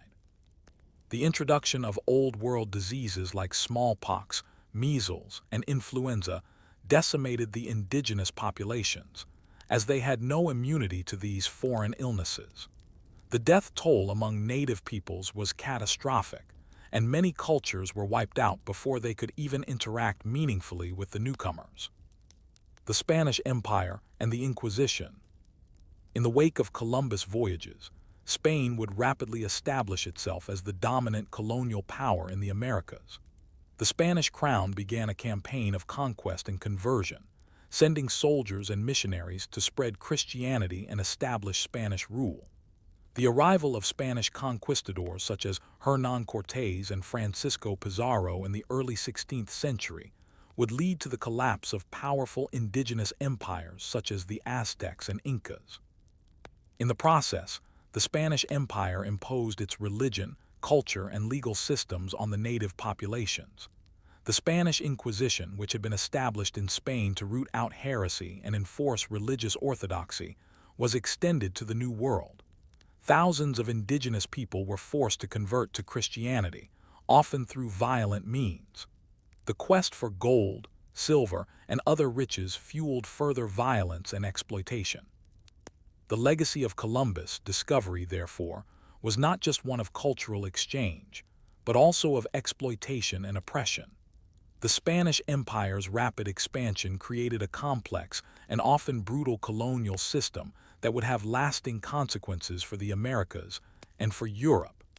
It led to the enslavement of millions of African people, who were forcibly brought to the Americas to work on plantations and in mines. This inhumane system of labor would contribute to the economic prosperity of European powers, but at the cost of countless human lives. A new world emerges. While Columbus never realized the true scope of his discovery, he had inadvertently opened the door to a new era of exploration, conquest, and colonization. The Americas would become a battleground for European powers, who sought to dominate the vast and resource-rich lands they had encountered. But it also marked the beginning of the end for many indigenous cultures, who faced centuries of displacement, violence, and exploitation. Columbus' voyages were the start of a long and complex interaction between the Old World and the New, one that would forever change the course of history. The age of exploration, which Columbus helped ignite, would lead to a new global interconnectedness, but it also marked the beginning of an era of colonialism that would have lasting, often devastating, effects on the indigenous peoples of the Americas. The discovery of the Americas set the stage for the rise of the modern world, but it was a world born of conquest and exploitation, a world where the consequences of these early encounters would resonate through the centuries. In the late 18th century, France was on the brink of a monumental transformation. The monarchy, under King Louis XVI, had been in power for centuries, but the structures of French society were increasingly under strain. The foundations of the old regime, an absolute monarchy, rigid social classes, and the domination of the aristocracy were beginning to crumble under the weight of economic crisis, social inequality, and political discontent. These tensions would eventually lead to one of the most significant and transformative events in world history, the French Revolution. At the heart of the French Revolution were deep-rooted grievances within the social structure. France, like most of Europe at the time, was divided into three estates: the first estate clergy, the second estate nobility, and the third estate commoners. The first and second estates were privileged, exempt from many taxes, while the third estate, comprising peasants, urban workers, and the bourgeoisie, the middle class, bore the brunt of taxation and had little political power. This inequality bred widespread resentment. By the 1780s, France was in the midst of a severe financial crisis. The country had been involved in costly wars, including support for the American Revolution, which drained the royal treasury. At the same time, widespread crop failures and famine in rural areas exacerbated the suffering of the common people, who were already burdened by heavy taxes. King Louis XVI and his ministers were unable to solve the financial crisis, and their inability to address the needs of the population created growing unrest. In 1789, the situation reached a boiling point. The Estates General, a representative assembly made up of the three estates, was convened by Louis XVI to address the financial crisis. However, the Third Estate, feeling underrepresented and excluded from meaningful decision-making, soon declared itself the National Assembly and vowed to write a new constitution for France. This bold act of defiance marked the beginning of the French Revolution. The National Assembly's declaration of its authority was met with resistance from the king and the nobility. As tensions escalated, rumors spread that the royal family would use military force to dissolve the National Assembly. The situation came to a head on July 14, 1789, when Parisians, fearing a royal crackdown, stormed the Bastille, a symbol of royal tyranny and a prison for political prisoners. The fall of the Bastille marked the beginning of open rebellion and the symbolic start of the French Revolution. The question now loomed large. Would the revolution succeed in overthrowing the monarchy and changing the course of French history? Or would the old order driven by aristocracy and monarchy regain control, stifling the aspirations of the people? The fall of the Bastille on July 14, 1789, was a pivotal moment in the French Revolution, signaling the beginning of a new era in French politics. The storming of the fortress, once a symbol of royal authority and oppression, was quickly followed by a wave of revolutionary fervor that swept across France. In the months following, the National Assembly, now transformed into the National Constituent Assembly, began to push through radical reforms, including the abolition of feudal privileges and the declaration of the rights of man and citizen. These moves struck at the heart of the old regime and laid the groundwork for the transformation of France into a republic. However, the road to revolution was far from smooth. The French economy was in shambles, food shortages were widespread, and the royal family remained a potent symbol of the old order. King Louis XVI, though a constitutional monarch in name, was deeply unpopular, and his attempts to resist the revolution only further inflamed tensions. In 1791, he attempted to flee Paris with his family, hoping to rally loyalists and escape to Varennes, but he was caught and returned to the capital in disgrace. This failed flight further undermined the king's credibility, leading many to question his loyalty to the revolutionary cause. As the revolution deepened, the political landscape grew increasingly polarized. The more moderate factions of the revolution, who sought to establish a constitutional monarchy, clashed with more radical groups who wanted to completely dismantle the old regime. Among these radicals was Maximilien Robespierre, a lawyer and politician who became one of the most influential figures of the revolution. Robespierre was a member of the Jacobin Club, a revolutionary group that called for the abolition of the monarchy and the establishment of a republic based on the principles of liberty, equality, and fraternity. The revolution's moderate phase came to an end in 1792 when France declared war on Austria and Prussia, marking the beginning of the War of the First Coalition. The war, along with internal dissent, created a sense of urgency that led the revolutionaries to take increasingly radical measures. In September 1792, the monarchy was abolished and the French Republic was proclaimed.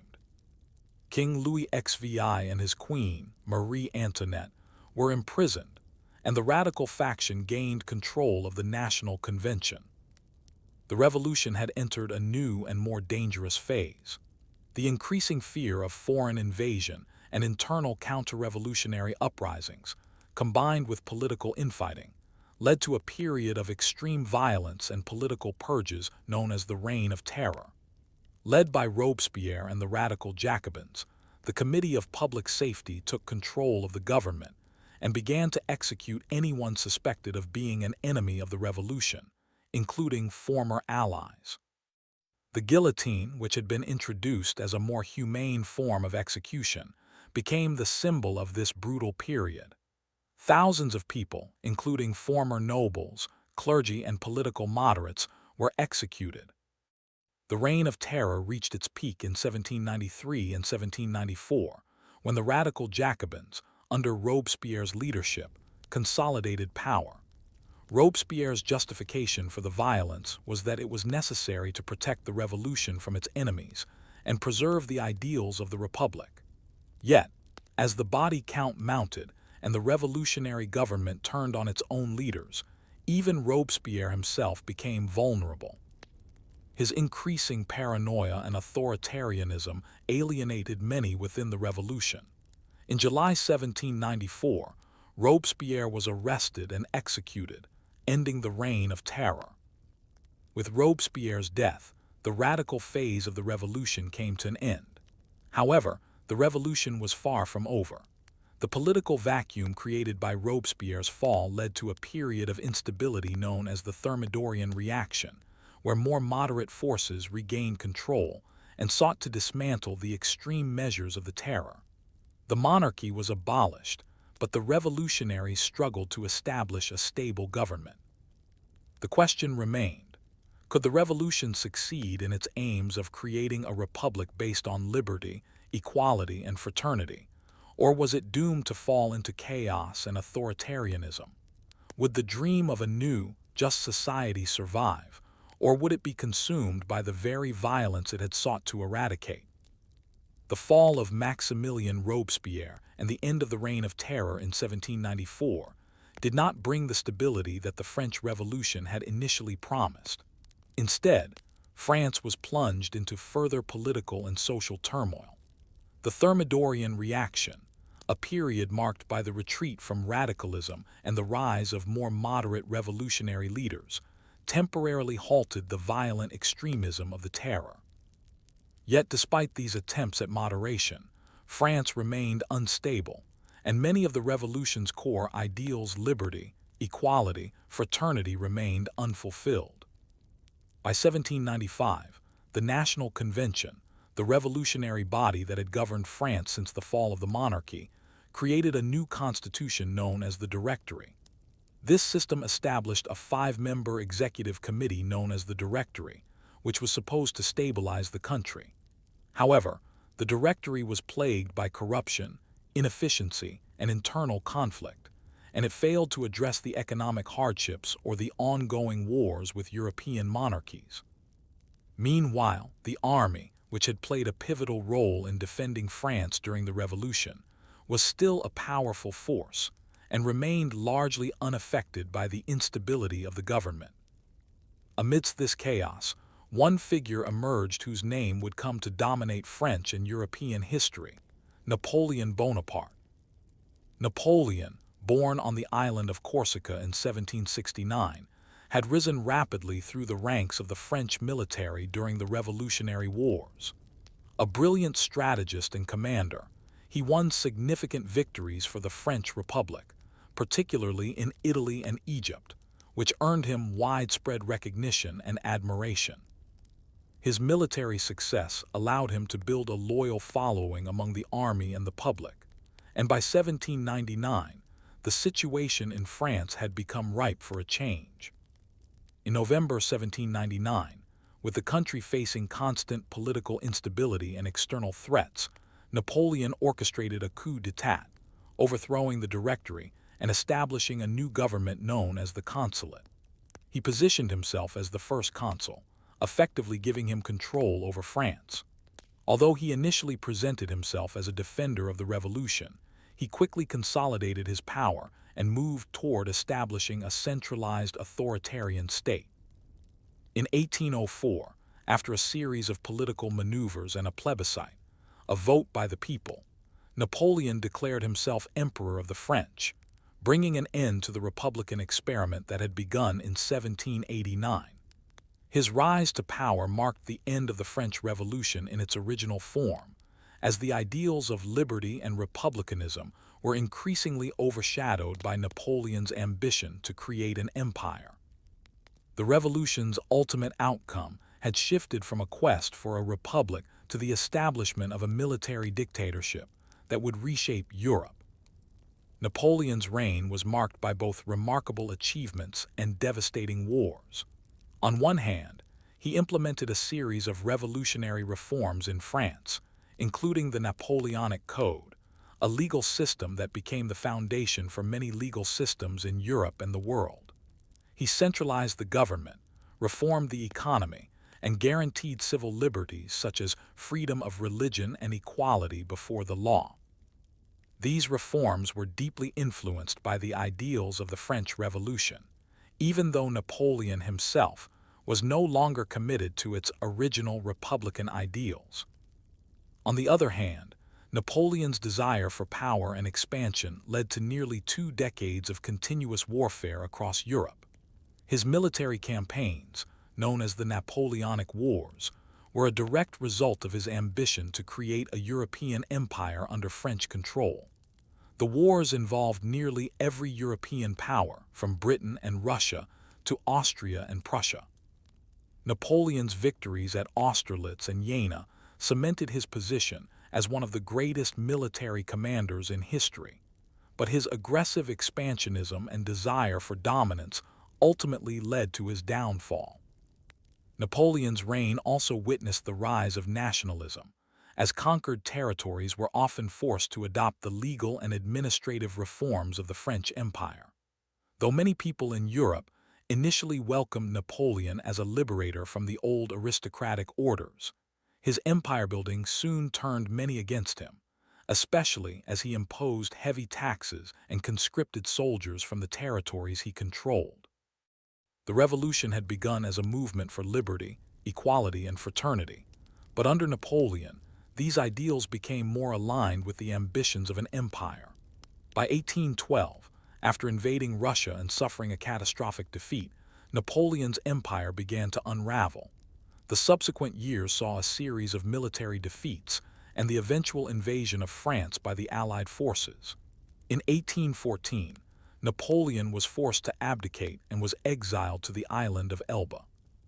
Though Napoleon briefly returned to power in 1815 for the famous 100 Days, he was decisively defeated at the Battle of Waterloo and was exiled once again, this time to the remote island of St. Helena in the South Atlantic, where he would die in 1821. The legacy of the French Revolution. The fall of Napoleon and the subsequent restoration of the monarchy marked the end of an era, but the legacy of the French Revolution lived on. Despite Napoleon's imperial ambitions, many of the reforms instituted during the revolution and under his rule remained in place. The abolition of feudalism, the spread of legal equality, and the rise of nationalism were all permanent consequences of the revolution that influenced future movements and revolutions throughout Europe. The French Revolution also left an indelible mark on global history. It inspired revolutions across Europe, in the Americas, and beyond, challenging the old monarchies and pushing for the rights of citizens. The revolution's ideals of liberty, equality, and fraternity would continue to resonate in political thought and become the foundation for many modern democracies. But the revolution also raised important questions that would continue to be debated for generations. What is the true cost of liberty? Can revolution ever lead to lasting peace, or does it inevitably give way to tyranny? How can a society balance the need for individual freedoms with the necessity of order and stability? The French Revolution's dramatic rise and fall encapsulated the tension between the ideals of freedom and the reality of power. Its ultimate legacy was the transformation of France and much of the Western world, from a society ruled by monarchs and aristocrats to a more modern political system based on citizenship, rights, and law. Napoleon, in many ways, was the final embodiment of the revolution's contradictions, a leader who rose from the ideals of liberty to impose a new form of empire. The story of the French Revolution is one of passion, sacrifice, and betrayal, a story that shaped the future of the modern world and continues to influence political movements and ideas to this day. The Industrial Revolution, which began in Great Britain in the late 18th century, was a turning point in human history. It was a period marked by rapid technological advancement, profound social and economic change, and the shift from agrarian economies to industrialized societies. This transformation would reshape not only the landscape of the British Isles, but also the entire world. Before the Industrial Revolution, the vast majority of people lived in rural areas, working on farms or in small-scale crafts. Life was largely governed by the rhythms of nature and seasons. The economy was based on manual labor, and the production of goods was limited to the size of the workforce and the available tools. The vast majority of the population had limited access to goods, and much of the world's trade was confined to local or regional levels. However, by the mid-18th century, several key factors began to align, creating the conditions for the rise of industry. The most immediate precursor to the Industrial Revolution was the Agricultural Revolution, which brought about significant improvements in farming techniques.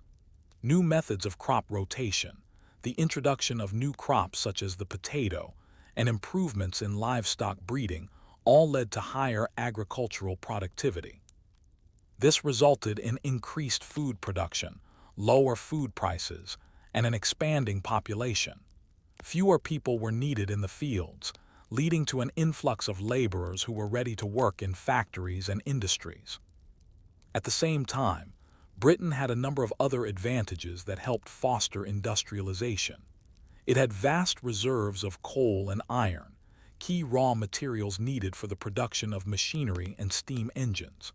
The country also had a stable political environment, a strong navy, and an expanding empire that provided both resources and markets for manufactured goods.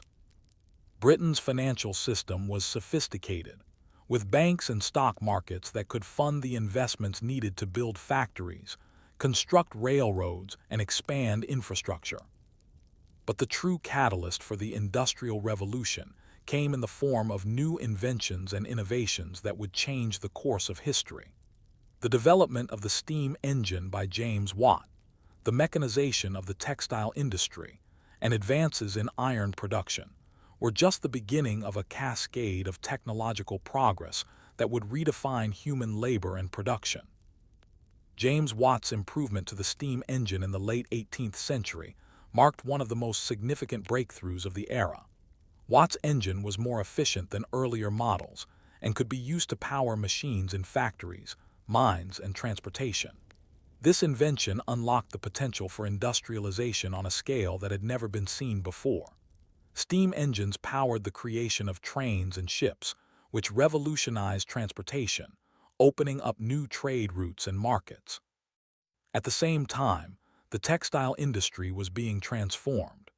The spinning jenny, invented by James Hargreaves in 1764, allowed workers to spin multiple spools of thread at once, dramatically increasing the speed and efficiency of textile production. This was followed by Richard Arkwright's water frame, which used water power to drive textile machinery, and Samuel Crompton's spinning mule, which combined the best features of the spinning jenny and water frame to create a powerful tool for spinning cotton. These technological innovations gave rise to the factory system, where workers would come together in large industrial buildings to produce goods. The factory system fundamentally changed the nature of work. Instead of working at home or on small farms, people now worked in large, mechanized environments, often under strict supervision and for long hours. This shift led to the growth of urban centers as people moved from rural areas to cities in search of factory work. But what were the broader implications of the Industrial Revolution? How would this shift from agrarian to industrial society affect the lives of ordinary people? And, as the first factories emerged, what would be the human cost of this rapid transformation? As the Industrial Revolution gathered momentum, it brought about sweeping changes in the social and economic fabric of society. The rapid pace of industrialization not only revolutionized the way goods were produced, but also reshaped the lives of millions of people, particularly those living in Britain's growing urban centers. For the working class, the experience of industrialization was both a promise of new opportunities and a harsh reality of exploitation and hardship. The rise of factories and urbanization. The factory system, which had emerged as a result of the mechanization of industries like textiles, coal mining, and iron production, fundamentally altered the structure of work. Previously, most production had been carried out at home or in small workshops. Now, entire industries were centralized in large factories, often located in cities near sources of power, like coal mines or riverbanks. This new system led to the rapid growth of urban areas, as people flocked to cities in search of factory work. Cities like Manchester, Birmingham, and Liverpool in Britain saw explosive population growth during the early stages of industrialization. These urban centers, though bustling with economic activity, were often overcrowded and lacked proper infrastructure. The sudden influx of people led to the development of slums, where workers and their families lived in cramped, unsanitary conditions. Diseases like cholera, typhoid, and tuberculosis spread rapidly in these crowded, unsanitary environments, contributing to high mortality rates. The working conditions in factories were brutal. Factory workers, including women and children, often worked long hours, 12 to 16 hours a day under dangerous conditions. The machines were large and powerful, and there were frequent accidents, resulting in injuries and, sometimes, deaths. The factory system was driven by the need to maximize production, and there was little concern for the well-being of workers. Wages were low, and many families were forced to live in poverty despite working long hours. Child labor and the exploitation of workers. One of the most troubling aspects of industrialization was the widespread use of child labor. Children as young as 5 or 6 were employed in factories, often working in dangerous conditions. They were often tasked with operating machines or working in the coal mines, where they were exposed to harmful dust and toxic fumes. Because they were small and could fit into tight spaces, children were often preferred for certain jobs, which meant they were subjected to long hours and grueling tasks. The exploitation of children and the harsh working conditions of factory labor led to growing social unrest. Workers began to demand better pay, shorter working hours, and safer working conditions. Trade unions, which had been illegal or limited in scope, began to emerge as workers organized to fight for their rights. Although unionization faced resistance from factory owners and the government, the push for labor reforms grew stronger over time, eventually leading to legislation that limited child labor and improved working conditions in the 19th century. The growth of the middle class. While industrialization was devastating for many of the working poor, it also created opportunities for a new class of people, the industrial capitalists and the bourgeoisie, or middle class. Factory owners, entrepreneurs, and investors reaped the benefits of the new industrial economy. The production of goods at an unprecedented scale created enormous wealth for those who controlled the means of production. The rise of the middle class was not limited to factory owners alone. As industries expanded, new opportunities arose for people with specialized skills, such as engineers, bankers, and managers, who became the new social elite. This class was distinct from the old aristocracy, which was still entrenched in traditional power structures, but was losing influence in the face of industrial wealth. The middle class became the driving force behind economic and political change, advocating for policies that promoted free market capitalism and personal liberty. The new industrial economy also led to significant changes in the roles of women and families.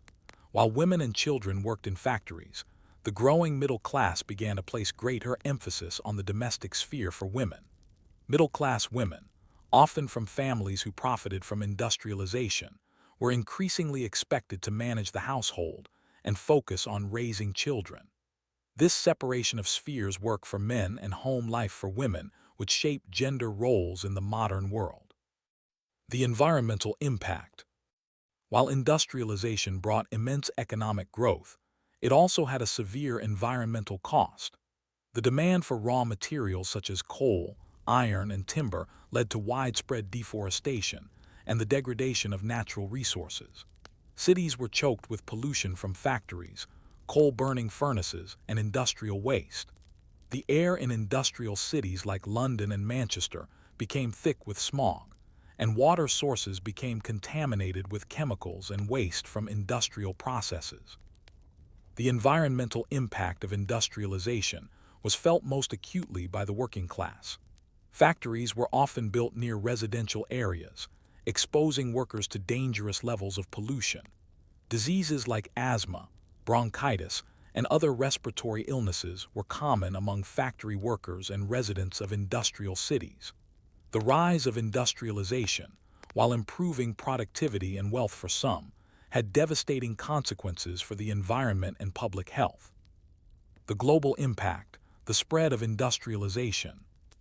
As the Industrial Revolution unfolded in Britain, it soon spread to other parts of Europe and North America. In the 19th century, countries like Belgium, France, and Germany began to industrialize, though often at a slower pace than Britain. The United States, after the Civil War, became a major industrial power, and by the late 19th century, American factories were producing vast quantities of goods. This spread of industrialization led to the expansion of global trade, as countries began to rely on mass-produced goods from industrialized nations. The effects of industrialization were also felt in the colonies. European powers, seeking to expand their empires and gain access to raw materials for their factories, began to exploit the resources of their colonies in Asia, Africa, and the Americas. This created a global system of trade that linked industrialized countries with colonies and less developed regions of the world. However, industrialization was not without its critics. As the negative impacts on workers, the environment, and society became more apparent, a new wave of thinkers, including socialists, reformers, and labor leaders, began to advocate for change. Figures like Karl Marx and Friedrich Engels condemned the exploitation of the working class and called for the overthrow of the capitalist system, arguing that industrialization had created a society based on inequality and oppression. The Industrial Revolution had sparked not only a dramatic transformation of society, but also the birth of new ideologies that would shape the future of politics and economics. The rise of capitalism, the growth of the working class, and the development of new technologies would lead to a new phase in world history, one characterized by rapid change, conflict, and innovation. The Industrial Revolution, despite its turbulent and often painful origins, ultimately created the foundation for the modern world as we know it today. Its profound impact was not confined to Britain or the Western world but spread globally, affecting economies, societies, and political structures across the globe. It fundamentally changed the way people lived, worked, and interacted, and its legacy continues to shape our lives in ways both seen and unseen. The rise of modern capitalism. The most significant and lasting legacy of the Industrial Revolution was the rise of modern capitalism. The mass production of goods and the efficiency brought about by industrialization transformed economies. The capitalist system, which had already been taking root during the late Middle Ages, became firmly entrenched. Factory owners and industrialists amassed enormous wealth, while new financial institutions such as banks, insurance companies, and stock markets grew in prominence. The Industrial Revolution helped to create an interconnected global economy. Raw materials were extracted from colonies and sent to factories in industrialized nations, where they were transformed into finished goods. These goods were then shipped back to the colonies, completing the cycle of imperial exploitation. The creation of vast international trade networks brought about the rise of multinational corporations, a phenomenon that would expand exponentially in the following centuries. However, this economic system was not without its flaws. The wealth generated by industrialization was often concentrated in the hands of a few, leading to stark income inequality. The vast fortunes of industrialists were built on the backs of working-class people, many of whom lived in poverty, worked long hours in dangerous conditions, and had little control over their lives. While the upper classes enjoyed unprecedented wealth, the industrial working class faced exploitation and hardship. In the long term, however, the Industrial Revolution laid the groundwork for the rise of consumerism. As mass production made goods cheaper and more accessible, new markets emerged. People, especially in urban areas, began to buy products that were once considered luxuries, leading to the creation of a consumer-driven economy that would dominate the 20th and 21st centuries. Social reforms and the rise of labor movements. As industrialization spread, so too did awareness of the social and economic problems it created. The appalling working conditions in factories, the exploitation of women and children, and the growing divide between the rich and the poor eventually led to calls for reform. The early years of industrialization were marked by labor unrest and social upheaval, as workers began to organize and demand better wages, working conditions, and rights. Trade unions were formed in the early 19th century, and while they faced harsh opposition from factory owners and governments, they eventually gained ground. Through strikes, protests, and political lobbying, workers were able to secure significant improvements in their lives. Labor laws were passed to limit working hours, regulate child labor, and ensure safer working conditions. The Factory Acts in Britain, which were passed beginning in the 1830s, marked the beginning of governmental recognition of workers' rights. At the same time, socialist and communist ideologies gained popularity, especially in Europe, as a response to the perceived inequities of capitalism.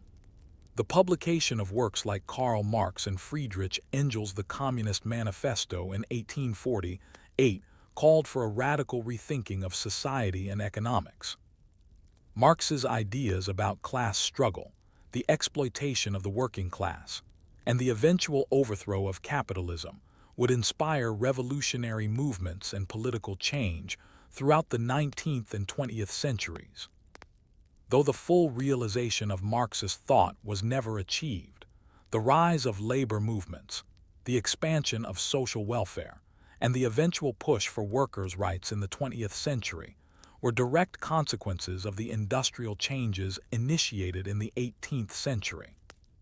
The long-term impact was the establishment of a more regulated and more humane capitalist system, one that, over time, would introduce social safety nets, unemployment benefits, and healthcare systems, though these systems are still very much works in progress.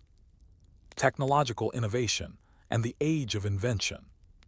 One of the most enduring legacies of the Industrial Revolution was the explosion of technological innovation that it sparked. The steam engine, textile machinery, and iron production were only the beginning. The rise of industrialization led to rapid advancements in transportation, communications, and manufacturing processes, which in turn fueled further progress. The invention of the steam engine and the expansion of railway systems, for instance, revolutionized transportation. Railroads became the backbone of industrial economies, linking distant cities and creating vast national markets. The telegraph, invented by Samuel Morse in the 1830s, allowed for instantaneous communication across long distances, an innovation that transformed everything from business to warfare. The Industrial Revolution also saw the advent of other revolutionary technologies, such as the electric light bulb, invented by Thomas Edison in the late 19th century, the internal combustion engine, and the development of new materials like steel. These inventions laid the foundation for the technological advancements that would characterize the 20th century, including the automobile, airplane, radio, and eventually, the digital revolution. As a result, the Industrial Revolution set the stage for the rapid technological changes that would follow in the 19th and 20th centuries. The rise of mechanization and automation, the spread of electricity, and the development of mass production all emerged from the technological innovations of the Industrial Revolution. Urbanization and the transformation of society. Another significant legacy of the Industrial Revolution was the massive shift from rural to urban living. As factories were built in cities, people moved from the countryside in search of work. The result was an unprecedented rate of urbanization, which had profound effects on society. The rise of cities, however, brought with it a new set of challenges. Urban areas became overcrowded, with inadequate housing, poor sanitation, and high crime rates. The rapid growth of cities led to the development of new social classes, with the middle class expanding due to the growth of commerce, industry, and finance. Meanwhile, the working class grew as millions of laborers flooded into factories. In the long term, urbanization would lead to the development of new social dynamics and create the conditions for the rise of modern cities, which would become centers of commerce, culture, and politics. Over time, cities began to improve their infrastructure, with the construction of sewer systems, public transportation, and municipal services. Though many of these improvements came slowly and were driven by public demand, they were key to the transformation of society and urban life. Global implications, the spread of industrialization, and the rise of global powers. While the Industrial Revolution began in Britain, its effects spread rapidly across the globe. European nations, especially France, Germany, and Belgium, followed Britain's lead and established their own industrialized economies. The United States also began to industrialize in the mid-19th century, leading to the rise of American power and influence. Industrialization also fueled imperialism. As European powers sought raw materials and new markets, they turned to colonies in Africa, Asia, and the Americas. The economic growth that came with industrialization made it possible for European countries to expand their empires and assert their dominance across the world. The global exchange of goods and resources that began with industrialization laid the foundation for the modern global economy. However, the rise of industrial powers also led to conflicts. The competition for resources and markets, particularly during the late 19th and early 20th centuries, contributed to the tensions that would lead to the world wars. The economic and technological dominance of industrialized nations also had profound effects on non-industrialized regions, contributing to the spread of Western culture, technology, and political systems. Conclusion: a world changed forever. The Industrial Revolution reshaped the world in ways that are still felt today. It brought about an unprecedented transformation in the way people lived and worked, sparking technological innovation, economic growth, and social change. It created the foundation for modern capitalist economies, altered the structure of societies, and led to the rise of industrialized nations as global powers. But the Industrial Revolution was also a time of profound inequality, exploitation, and environmental degradation. While it brought prosperity to some, it subjected many others to harsh working conditions and contributed to the destruction of the natural world. The legacy of the Industrial Revolution is therefore complex. It is one of both progress and pain, opportunity and suffering. The revolution that began in Britain in the late 18th century ultimately set the stage for the modern world. It changed not only the way goods were produced, but also the very fabric of society. It gave birth to the world we live in today, an interconnected, industrialized, and consumer-driven world. By the mid-18th century, the American colonies were well established, thriving along the eastern seaboard of North America. They were originally founded for a variety of reasons, from religious freedom to economic opportunity. Over time, these colonies developed their own distinct identity, separate from their British mother country. Yet, despite the growing sense of autonomy, the colonists remained under British rule, and the relationship between the colonies and Britain was becoming increasingly strained. The 7 Years' War, 1756–1763, known in the American context as the French and Indian War, was a turning point. Although Britain emerged victorious, the war left the British Empire deeply in debt. To recoup the costs of the war and finance the defense of the American colonies, the British government began to impose a series of taxes and regulations on the colonies. This marked the beginning of a period of growing tension between the colonies and Britain. In 1765, Parliament passed the Stamp Act, which taxed all printed materials in the colonies, including newspapers, legal documents, and playing cards. This was the first direct tax on the American colonies, and it sparked widespread protests. The colonies, feeling that they were being unfairly taxed without representation in Parliament, adopted the slogan, "No taxation without representation." The protests led to the repeal of the Stamp Act, but it was only the beginning of a series of laws that would ignite the flame of rebellion. The Townshend Acts of 1767 followed, imposing taxes on goods such as tea, glass, and paper. In response, the colonies organized boycotts of British goods and began to form a more unified resistance.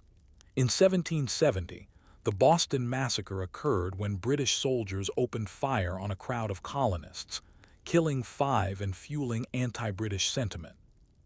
However, the most famous and provocative act of rebellion came in 1773, when a group of colonists, disguised as Native Americans, boarded British ships in Boston Harbor and threw an entire shipment of tea into the water. This event, known as the Boston Tea Party, was a direct protest against the Tea Act, a law that gave the British East India Company a monopoly on tea sales in the colonies. The British government responded by passing the Coercive Acts, also known as the Intolerable Acts, which further restricted colonial freedoms and prompted widespread outrage. By 1774, the tension between the colonies and Britain had reached a boiling point. The First Continental Congress was convened in Philadelphia to discuss a united colonial response to British actions. Though most colonists still hoped for reconciliation, the calls for independence were growing louder. The groundwork had been laid for a revolution. But the question remained, would the colonists truly be able to break free from the powerful British Empire, or would their efforts end in failure? And if independence were achieved, what would the future of a new nation look like? The stage was set, and by 1775, open conflict between the American colonies and Britain was all but inevitable. The years of growing resentment, protests, and legislative acts had reached a breaking point. The colonies had sought to redress their grievances peacefully, but British authorities had responded with force. What followed was the beginning of the American Revolution, a war that would test the colonists' resolve and push them toward an uncertain future. The first shots of the revolution were fired on April 19, 1775, at the battles of Lexington and Concord. British troops, under orders to disarm the colonists and seize their weapons, marched out from Boston to the nearby towns. However, colonial militias had already gathered and were waiting. The first shots fired at Lexington, later known as the Shot Heard Round the World, marked the beginning of the armed struggle for independence. The British initially sought to suppress the rebellion with military force, but the American colonists, though less organized and less equipped than the British, were determined to defend their homes and their rights. After the skirmishes at Lexington and Concord, both sides began to prepare for full-scale war. The Continental Congress, which had been convened in 1774 to address colonial grievances, now assumed a more radical stance. The Congress called for the formation of a Continental Army, and George Washington, a Virginian with military experience from the French and Indian War, was appointed commander-in-chief.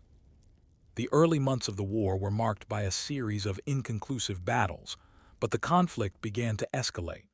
The Siege of Boston, where the colonial forces surrounded the British troops in the city, set the stage for further fighting. Though the colonists lacked the professional army and resources of the British, their knowledge of the land, their determination, and the support from local militias kept them in the fight. The turning point came in 1776, when the Continental Congress made a historic decision. On June 7 of that year, Richard Henry Lee of Virginia introduced a resolution calling for independence from Britain. After much debate and revision, the Continental Congress adopted the Declaration of Independence on July 4, 1776. Drafted primarily by Thomas Jefferson, the Declaration outlined the colonists' grievances against King George III and formally declared the colonies to be free and independent states. The Declaration of Independence was not only a bold statement of defiance, it was also a formal recognition of the colonies' commitment to self-governance. The document declared that the colonies had the right to form their own government, free from British control, and it presented the American Revolution as a struggle for universal human rights and liberties. It resonated far beyond the American colonies, inspiring other revolutionary movements around the world. Despite this powerful declaration, the road ahead would be long and fraught with challenges. The British Empire, one of the most powerful military forces in the world, would not give up its colonies easily. What followed was a series of bloody battles, strategic alliances, and moments of uncertainty, but also determination and resilience from the Americans. The war was far from one-sided. The British Army, although superior in numbers and resources, faced significant challenges. The colonies, despite their lack of military resources, found allies in countries like France, which saw an opportunity to weaken its British rival. The French sent troops, weapons, and financial support, tipping the balance in favor of the Americans. The conflict, which had begun as a struggle for colonial rights, had now become a global war with international stakes. But even with the support of France, the American cause was far from certain. Would the colonies, divided by geography and social structure, be able to maintain the resolve to defeat the mighty British Empire? Could George Washington's leadership hold together a fragile alliance of colonial forces? And perhaps most importantly, would the American colonies be able to form a government that could unify their diverse interests after independence was won? The American Revolution, which had begun as a conflict rooted in colonial grievances, transformed over the course of several years into a full-scale war for independence. As the war progressed, both sides faced difficulties, but it was the resilience of the American forces, combined with strategic alliances and growing support for the cause, that would ultimately tip the scales in their favor. After the signing of the Declaration of Independence in 1776, the Revolutionary War continued to rage on, with many key battles fought across the eastern seaboard. The early stages of the war were marked by mixed results.